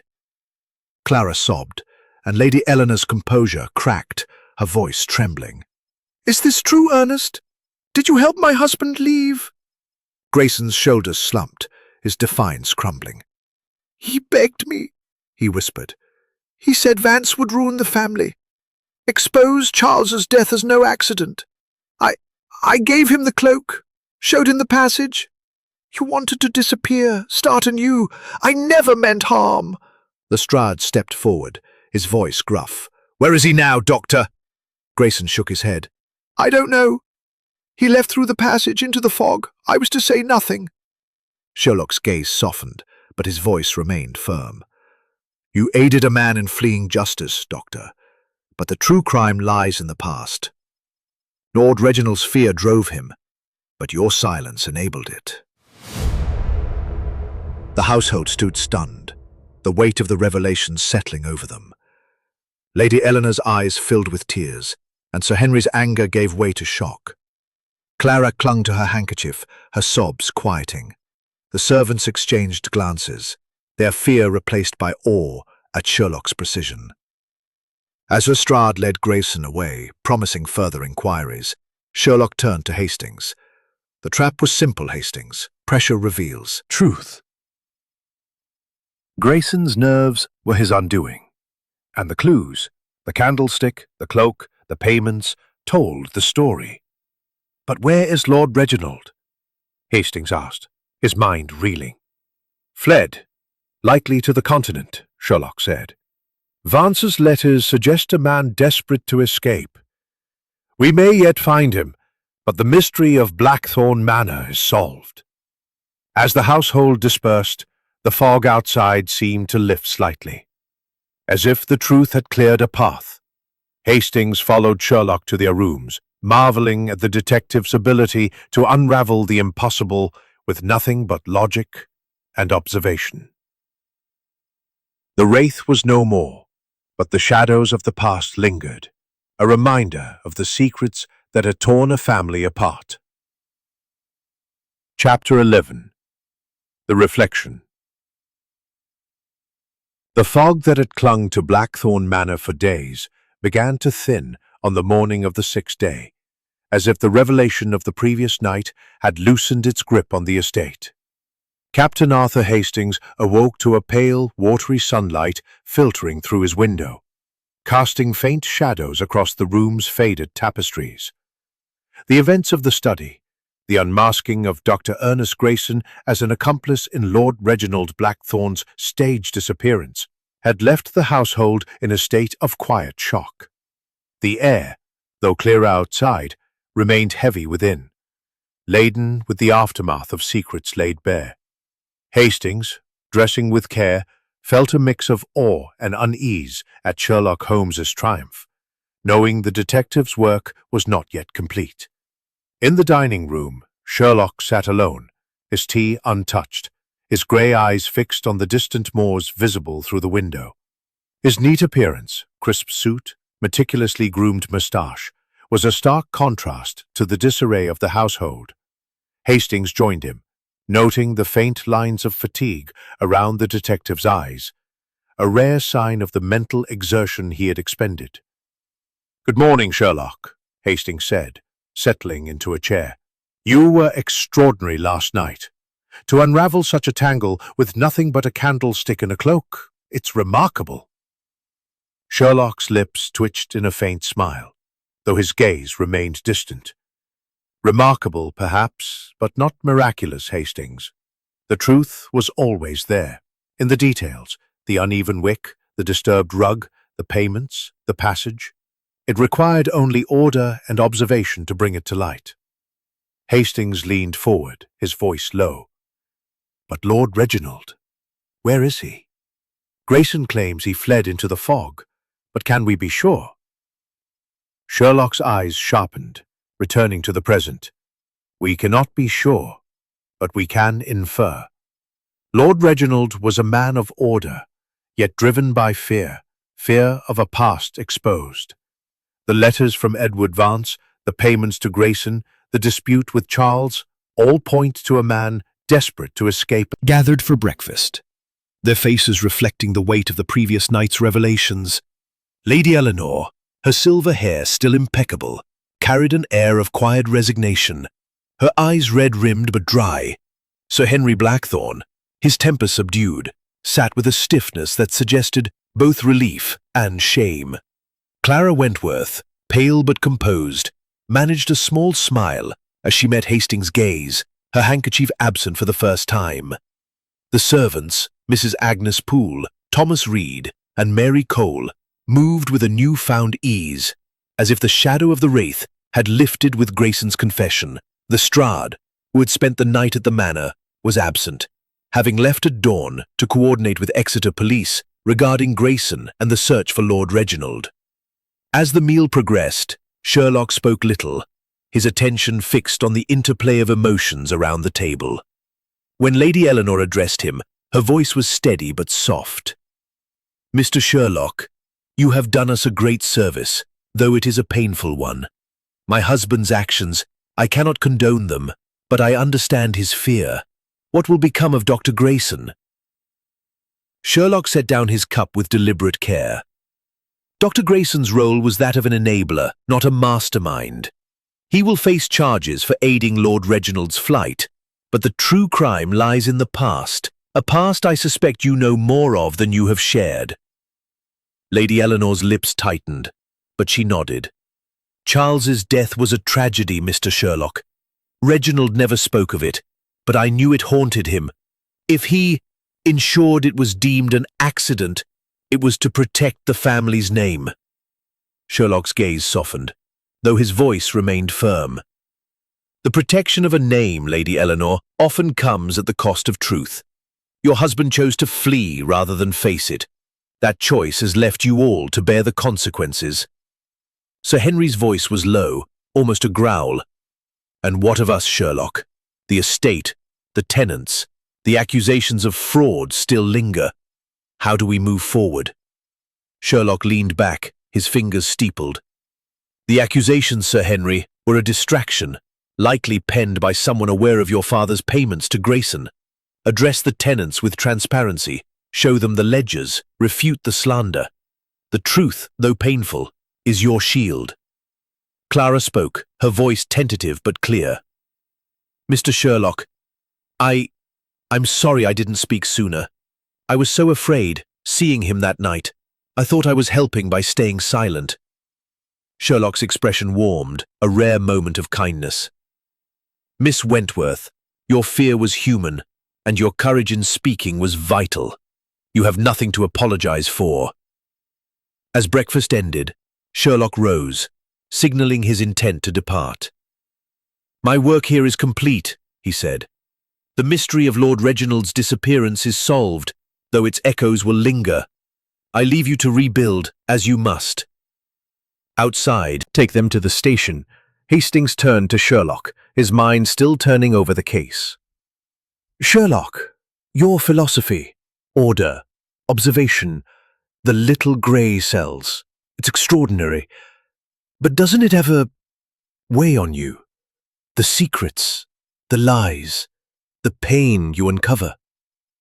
Sherlock paused, his gaze fixed on the moors, where the fog had lifted to reveal a stark, windswept landscape. It is a burden, Hastings, he said softly, but a necessary one. The world is a tapestry of chaos, woven with threads of human folly. My task is to find the pattern, to bring order where there is none. It is not for joy, but for truth. The motor car arrived, and as they climbed in, Hastings glanced back at Blackthorn Manor, its grey stone softened by the morning light. The wraith was gone, the passage revealed, the lies exposed, yet the manor seemed to stand as a monument to the secrets it had held. Sherlock, beside him, was silent, his mind already turning to the next puzzle, the next truth, waiting to be uncovered. As the car wound through the moors, Hastings felt a quiet admiration for his friend, whose relentless logic had pierced the fog of deception. The mystery of Blackthorn Manor was solved, but its lessons of fear, guilt, and the weight of the past would linger, a reminder of the delicate balance between truth and human frailty. Chapter 12. The Shadow of the Past. The morning light that filtered through the thinning fog cast Blackthorn Manor in a softer hue, as if the estate itself exhaled in relief after the storm of revelations. Captain Arthur Hastings, preparing to depart with Sherlock Holmes, felt a curious blend of satisfaction and disquiet. The unmasking of Dr. Ernest Grayson's role in Lord Reginald Blackthorn's staged disappearance had resolved the central mystery. Yet the echoes of the past, Charles Blackthorn's contested inheritance, the payments to silence old secrets, lingered like the faint mist still clinging to the moors. The household, though shaken, was beginning to grapple with the truth, and Hastings sensed that their departure would mark not an end, but a transition to a new chapter for Blackthorn Manor. Sherlock, as ever, was a study in precision, his neat attire and composed demeanour belying the intensity of the previous night's confrontation. He stood in the hall, adjusting his gloves as Lady Eleanor approached, her silver hair catching the light. Her face, though pale, bore a quiet resolve, as if she had made peace with the truths uncovered. "Mr. Sherlock," she said, her voice steady, "I owe you a debt of gratitude, though the cost has been great. You have given us clarity, if not comfort. What will you do now?" Sherlock inclined his head, his grey eyes meeting hers. "My work here is done," Lady Eleanor nodded, her lips tightening. "And the past, Charles's death, the secrets Reginald kept, how do we live with that?" "The past," Sherlock said, "is a shadow, not a chain. Acknowledge it, but do not let it bind you. Your son and Miss Wentworth will need your strength." As Lady Eleanor withdrew, Sir Henry appeared, his broad shoulders slumped, his scar less pronounced in the morning light. "Sherlock," he said gruffly, "I was wrong to doubt you. I thought you were stirring trouble, but you've saved us from worse. The tenants, those accusations, I'll address them, as you said. Sherlock's gaze was steady. "Transparency, Sir Henry, is your best defense. The ledgers will show no fraud, only your father's attempts to bury an old wrong. Face the tenants with honesty, and the rumors will fade." Clara Wentworth joined them, her delicate frame wrapped in a shawl, her eyes clearer than Hastings had seen them. "Mr. Sherlock, Captain Hastings," she said, her voice soft but firm, "I can't thank you enough. I was so afraid, but speaking the truth, it's freed something in me." Sherlock's expression softened, a rare warmth in his voice. "Miss Wentworth, your courage was the key that unlocked this mystery. Hold to it." The servants gathered to bid them farewell, their faces a mix of relief and lingering unease. Mrs. Agnes Poole, her sharp gaze softened, offered a curt nod. Thomas Reed, the butler, stood rigid but respectful. Mary Cole, the maid, managed a shy smile, her fear of the wraith replaced by awe at Sherlock's precision. Inspector Lestrade, who had returned briefly to collect statements, shook Sherlock's hand with grudging admiration. "You've done it again, Sherlock," he said, "though I'll be damned if I know how you saw it all." "Observation, Lestrade," Sherlock replied, "and the order of the little grey cells, nothing more." As the motor car arrived to take them to the station, Hastings lingered in the hall, his gaze falling on the portrait of Lord Reginald, his stern face staring down. The man had fled, driven by fear of a past exposed, leaving his family to face the consequences. Hastings wondered what drove a man to such extremes, and whether the truth, once uncovered, could ever heal the wounds it left. The drive through the moors was quiet, the fog now a faint veil that revealed glimpses of the rugged landscape. Sherlock sat beside Hastings, his eyes fixed on the horizon, his mind already turning to new challenges. "Hastings," he said at last, "this case was not about a disappearance, but about a man running from himself. The wraith was not a ghost, but a projection of guilt, Lord Reginald's and perhaps others." Hastings nodded, his thoughts still tangled. "It's tragic, Sherlock. A family torn apart by a secret 30 years old. Do you think Lord Reginald will ever return?" "Unlikely," Sherlock said. "A man who stages such an escape has no intention of being found. But the truth, once revealed, allows those left behind to move forward. That is the value of our work." As the train station came into view, Hastings felt a weight lift, though the shadow of Blackthorn Manor lingered. The mystery was solved, the wraith unmasked, but the human cost, the broken trust, the hidden pain reminded him of the delicate balance Sherlock navigated with each case. The detective's philosophy of order and observation had prevailed, but it was the human heart, in all its frailty, that gave the truth its weight. The train whistle sounded, and as they boarded, Hastings glanced back at the moors, now clear under a pale sky. Blackthorn Manor was behind them, but its story would remain, a testament to the power of secrets and the clarity of Sherlock Holmes's relentless logic. Chapter 13. The Unseen Motive. The train rattled through the Devonshire countryside, carrying Sherlock Holmes and Captain Arthur Hastings away from Blackthorn Manor, where the fog had finally begun to lift, both literally and figuratively. The resolution of Lord Reginald Blackthorn's disappearance had left Hastings with a sense of closure, yet a lingering unease gnawed at him, as if some thread of the mystery remained unpulled. Sherlock, seated opposite, his neat figure framed by the carriage window, seemed lost in thought, his grey eyes fixed on the passing landscape, though Hastings knew his mind was still dissecting the case. "Hastings," Sherlock said at last, breaking the silence, "you are troubled. Your face betrays it. What is it that lingers in your thoughts?" Hastings shifted, his notebook resting on his knee. "It's just the motive, Sherlock. We know Lord Reginald fled to escape the exposure of his brother Charles's death, and Dr. Grayson aided him, but why now? Why, after 30 years, did this Vance fellow stir things up? And the wraith, why go to such lengths to stage it?" Sherlock's lips curved in a faint smile, a sign he had anticipated the question. An excellent observation, Hastings. The motive, as you rightly note, is the heart of this affair. Let us return to Blackthorn Manor in our minds, for there is one detail we have not fully explored. The memory of the manor's oppressive air, its shadowed halls, and guarded faces flooded back to Hastings. He recalled the study, the secret passage, the cloaked figure in the fog, and the papers hinting at a long-buried secret. "You mean the payments in Lord Reginald's notebook?" he asked, "or the letters from Edward Vance?" "Both," Sherlock said, his voice low and deliberate. "But they are symptoms, not the cause. The true motive lies deeper, in a truth Lord Reginald could not face, and someone else sought to exploit." Hastings frowned, his mind racing. "You suspect there's more to Vance's role, don't you?" Pressing.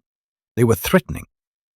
The payments labelled for services rendered were not to Grayson alone, as we assumed. They began 6 months ago, when Vance re-entered Lord Reginald's life. But why? To answer that, we must consider the dispute with Charles Blackthorn. Hastings leaned forward, his curiosity piqued. "The inheritance dispute. Lady Eleanor said it was settled, and Charles died in a riding accident." "An accident?" Sherlock said, his tone laced with irony. "That Dr. Grayson certified at the inquest. But consider this, Hastings. Charles's death was convenient for Lord Reginald, securing his claim to the estate. The papers in the West Wing suggested a settlement, but also resentment. Suppose Charles's death was no accident, and Vance, perhaps a junior clerk at the time, knew something he held over Lord Reginald years later." Hastings' eyes widened. "Blackmail? You think Vance was blackmailing Lord Reginald?" "Precisely," Sherlock said. "Vance's letters, with their cryptic references to past obligations and the shadow of old debts, were not about legal matters but leverage.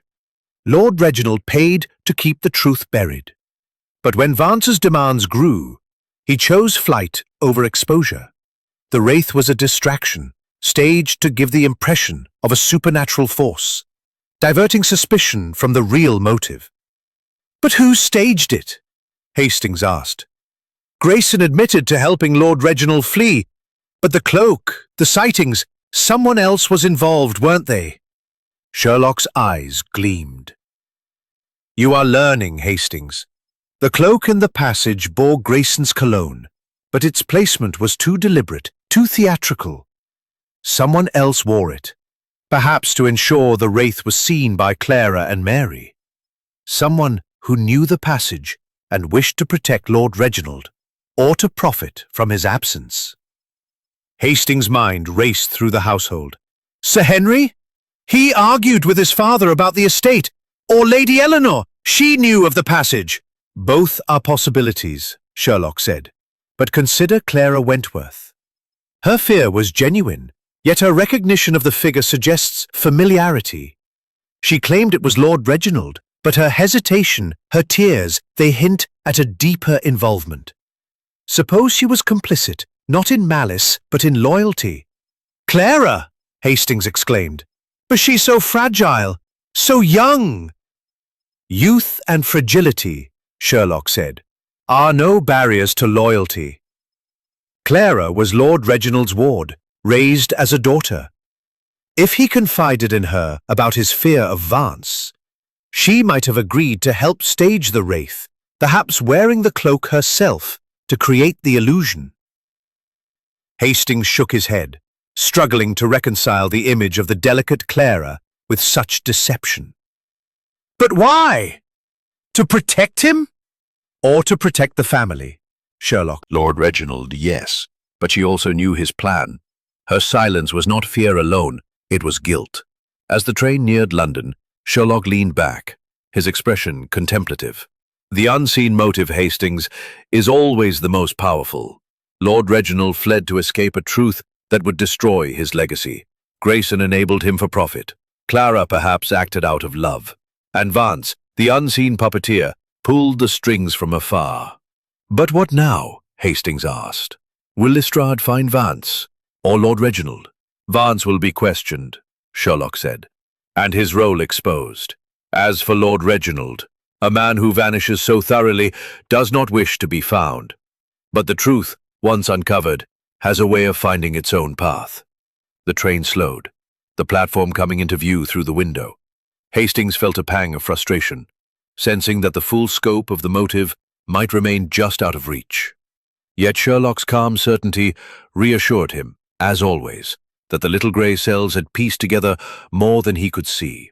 As they stepped onto the platform, the bustle of London, a stark contrast to the quiet moors, Sherlock paused, his gaze distant. This case, Hastings, reminds us that the past is never truly past. It lingers, like fog, waiting for the right moment to reveal itself. Our task is to clear the air. Hastings nodded, his admiration for Sherlock's insight tempered by the weight of the human cost. The mystery of Blackthorn Manor was solved, but its unseen motive, the fear, loyalty and greed that drove it, would linger in his mind, a shadow as persistent as the fog they had left behind. Chapter 14, The Final Threads. The train's rhythmic clatter had given way to the clamour of London, where the fog of Blackthorn Manor seemed a distant memory, replaced by the city's own haze of smoke and bustle. Captain Arthur Hastings, seated in a hansom cab beside Sherlock Holmes, felt the weight of the case linger, its unresolved threads tugging at his thoughts. The revelation of Dr. Grayson's complicity and Clara Wentworth's possible involvement had clarified much, but the shadow of Edward Vance and the ultimate fate of Lord Reginald Blackthorn remained elusive. Sherlock, his neat figure unruffled by the journey, gazed out at the passing streets, his grey eyes reflecting a mind still at work. "Hastings," Sherlock said, breaking the silence as the cab rattled toward Baker Street, "you are brooding again. The case is solved, yet you seek more. What troubles you?" Hastings shifted, his notebook tucked away, but its contents vivid in his mind. "It's Vance, Sherlock. You called him the puppeteer, but we know so little about him. Was he truly blackmailing Lord Reginald? And Clara, could she really have played a part in staging the Wraith? It seems so unlike her." Sherlock's lips curved in a faint smile. "Your heart, Hastings, is ever sympathetic, but the mind must guide it. Vance's role is the final thread, and Clara's actions, though born of loyalty, are not as innocent as they appear. Let us return to the facts, and I shall tie the knot." Back at Baker Street, the familiar comfort of their rooms enveloped them. Mrs. Hudson, bustling in with tea, cast a curious glance at Sherlock, but his nod dismissed her questions. He settled into his armchair, lighting a cigarette, the smoke curling like the fog they had left behind. "Vance," he began, "is no ordinary solicitor. His letters, with their veiled threats of past obligations, suggest knowledge of a secret so potent it drove Lord Reginald to abandon his life. The payments in the notebook, modest but regular, were not to Grayson alone, but to Vance to keep silent about Charles Blackthorn's death." Hastings leaned forward, his tea forgotten. "So Charles's death was no accident?" "Not in the way it was presented," Sherlock said. "The inquest, certified by a young Dr. Grayson, was too tidy, the riding accident too convenient. Charles, wronged in the inheritance, may have confronted Lord Reginald, and whether by accident or intent, his death secured the estate. Vance, perhaps a clerk in the solicitor's office at the time, learned of irregularities, perhaps a forged document or a witness silenced. He held this knowledge for years, waiting for the opportune moment." "And that moment came 6 months ago?" Hastings asked. "Precisely," Sherlock said, exhaling a plume of smoke. "Vance, now a solicitor himself, saw a chance to profit. His letters pressed Lord Reginald, who began payments to delay exposure. But when the demands grew, or when Vance threatened to go public, Lord Reginald chose flight. The secret passage, known to him and Lady Eleanor, offered escape. The Wraith was a distraction, staged to confuse the household and suggest a supernatural cause." Hastings frowned, his mind turning to Clara. "And Clara? You think she wore the cloak?" Sherlock nodded. Her recognition of the figure, her hesitation, her tears, all suggest she was more than a witness. Lord Reginald, as her guardian, likely confided his plan. Out of loyalty or perhaps fear for the family's honor, she agreed to help. She wore the cloak, moving through the fog to be seen by Mary Cole and others, creating the myth of the Wraith. Her confession that she saw Lord Reginald was true but incomplete. She saw him because she was part of the ruse. "Good heavens," Hastings murmured. "But why not tell us everything?" "Fear," Sherlock said simply. "Fear of betraying Lord Reginald. Fear of the consequences. Her fragility is real, but so is her devotion. She played her part, believing it would protect him."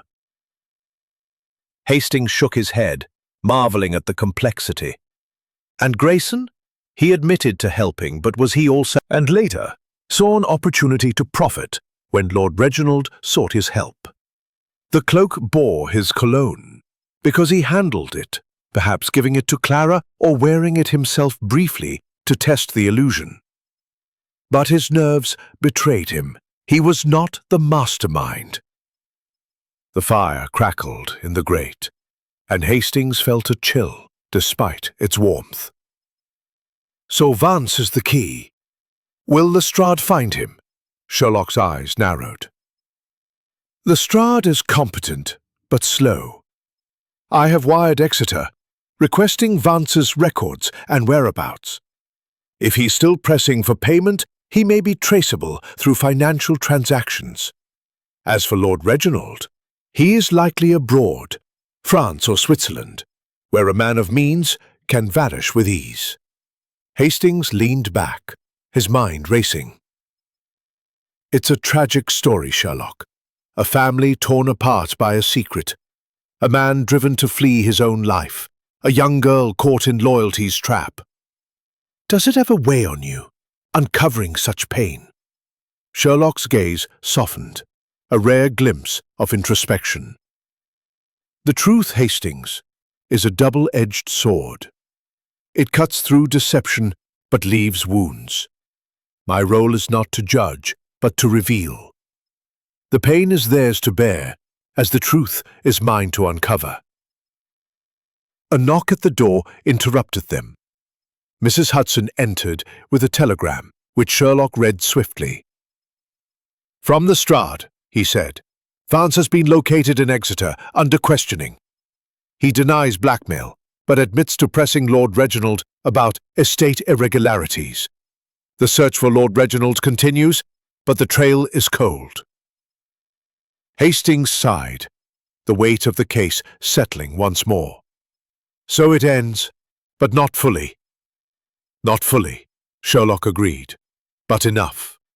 The motive is clear, the Wraith unmasked, the passage revealed.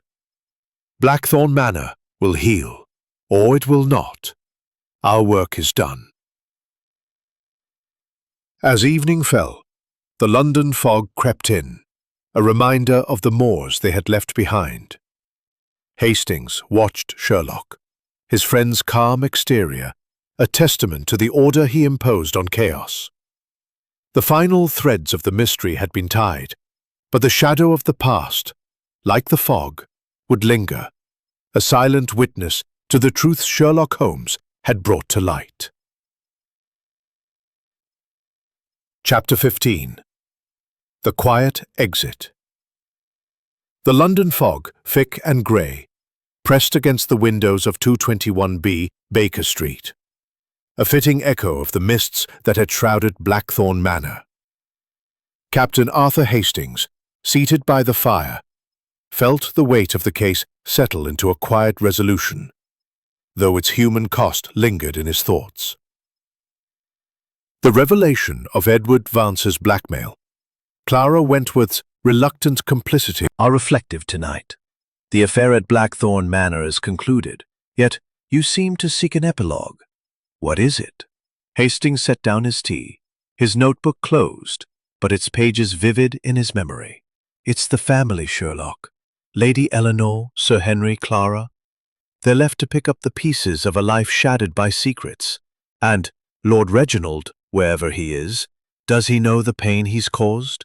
Your logic solved the mystery, but can it mend what's broken? Sherlock's lips curved in a faint, wistful smile. Logic, my dear Hastings, is a tool for truth, not healing. The Blackthorns must find their own path forward, as all must when the past is laid bare. My role is to illuminate, not to repair. Hastings nodded, though his heart ached for the quiet dignity of Lady Eleanor, the conflicted anger of Sir Henry, and the fragile courage of Clara. And Vance, he asked, will he face justice? Sherlock leaned back, his fingers steepled. Lestrade's telegram confirms Vance is under scrutiny in Exeter. His denials are weak, the letters and payments tie him to blackmail. He exploited Lord Reginald's guilt over Charles's death, a death I suspect was no accident, though proof is lost to time. Vance will likely face charges, but Lord Reginald's flight complicates matters. A man who vanishes so thoroughly does not intend to be found. The fire crackled, casting shadows that danced across the room. Hastings thought of the manor, its grey stone walls, now free of the wraith's shadow, but heavy with the weight of truth. Clara's role troubles me most, he said. She helped stage the wraith out of loyalty, but at what cost to herself? Clara, Sherlock said, his voice softening, is a study in devotion. She wore the cloak, moved through the fog to protect her guardian's escape. Her tears were not only fear, but guilt. A young woman caught in a web of loyalty and deception. She will carry that burden, but her honesty in the end was her salvation. Hastings sighed, his thoughts turning to the passage, the candlestick, the cloak, all pieces of a puzzle Sherlock had assembled with his relentless logic. Your little grey cells, Sherlock, he said, a note of admiration in his voice. They see what no one else can. The uneven wick, the disturbed rug, the hidden safe. How do you do it? Sherlock's eyes gleamed, though his tone was matter-of-fact. It is order, Hastings. The world is chaos, but the mind imposes structure. Every detail, a word, a glance, a scent, fits into the pattern. The wraith was no ghost, but a projection of human fear and cunning. My task is to strip away the illusion and reveal the truth beneath. A knock at the door announced Mrs. Hudson, with a late delivery, a letter from Inspector Lestrade. Sherlock scanned it quickly, his expression unreadable. Vance has confessed to pressing law Whereabouts? The search continues, but I suspect it will yield little. Lord Reginald is a man who knows how to disappear.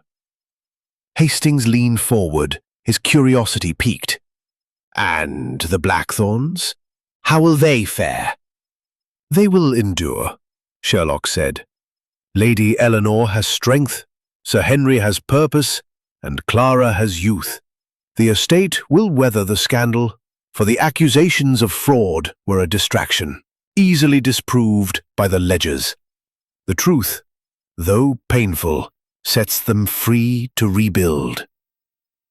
As the evening deepened, Sherlock rose, crossing to the window to gaze at the fog-shrouded street. This case, Hastings, was not about a disappearance, but about the shadows we carry. Lord Reginald fled his own guilt. Grayson profited from it.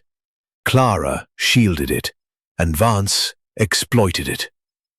The wraith was their collective illusion, a mask for human frailty. Hastings joined him, the city's hum, a distant counterpoint to the quiet of their rooms. And you, Sherlock, what do you carry from it? Sherlock turned, his smile faint but genuine. The satisfaction of order restored. The little grey cells have done their work, and now they rest until the next puzzle calls. With that, he moved to his desk, picking up a violin and drawing the bow across its strings. The mournful notes filled the room, a quiet elegy for the secrets of Blackthorn Manor. Hastings settled back, his heart eased by the music and the certainty of Sherlock's presence. The case was closed, the wraith unmasked, and the truth laid bare. As the fog swirled outside, Sherlock Holmes played on, his quiet exit from the mystery a testament to his unyielding pursuit of truth in a world of shadows.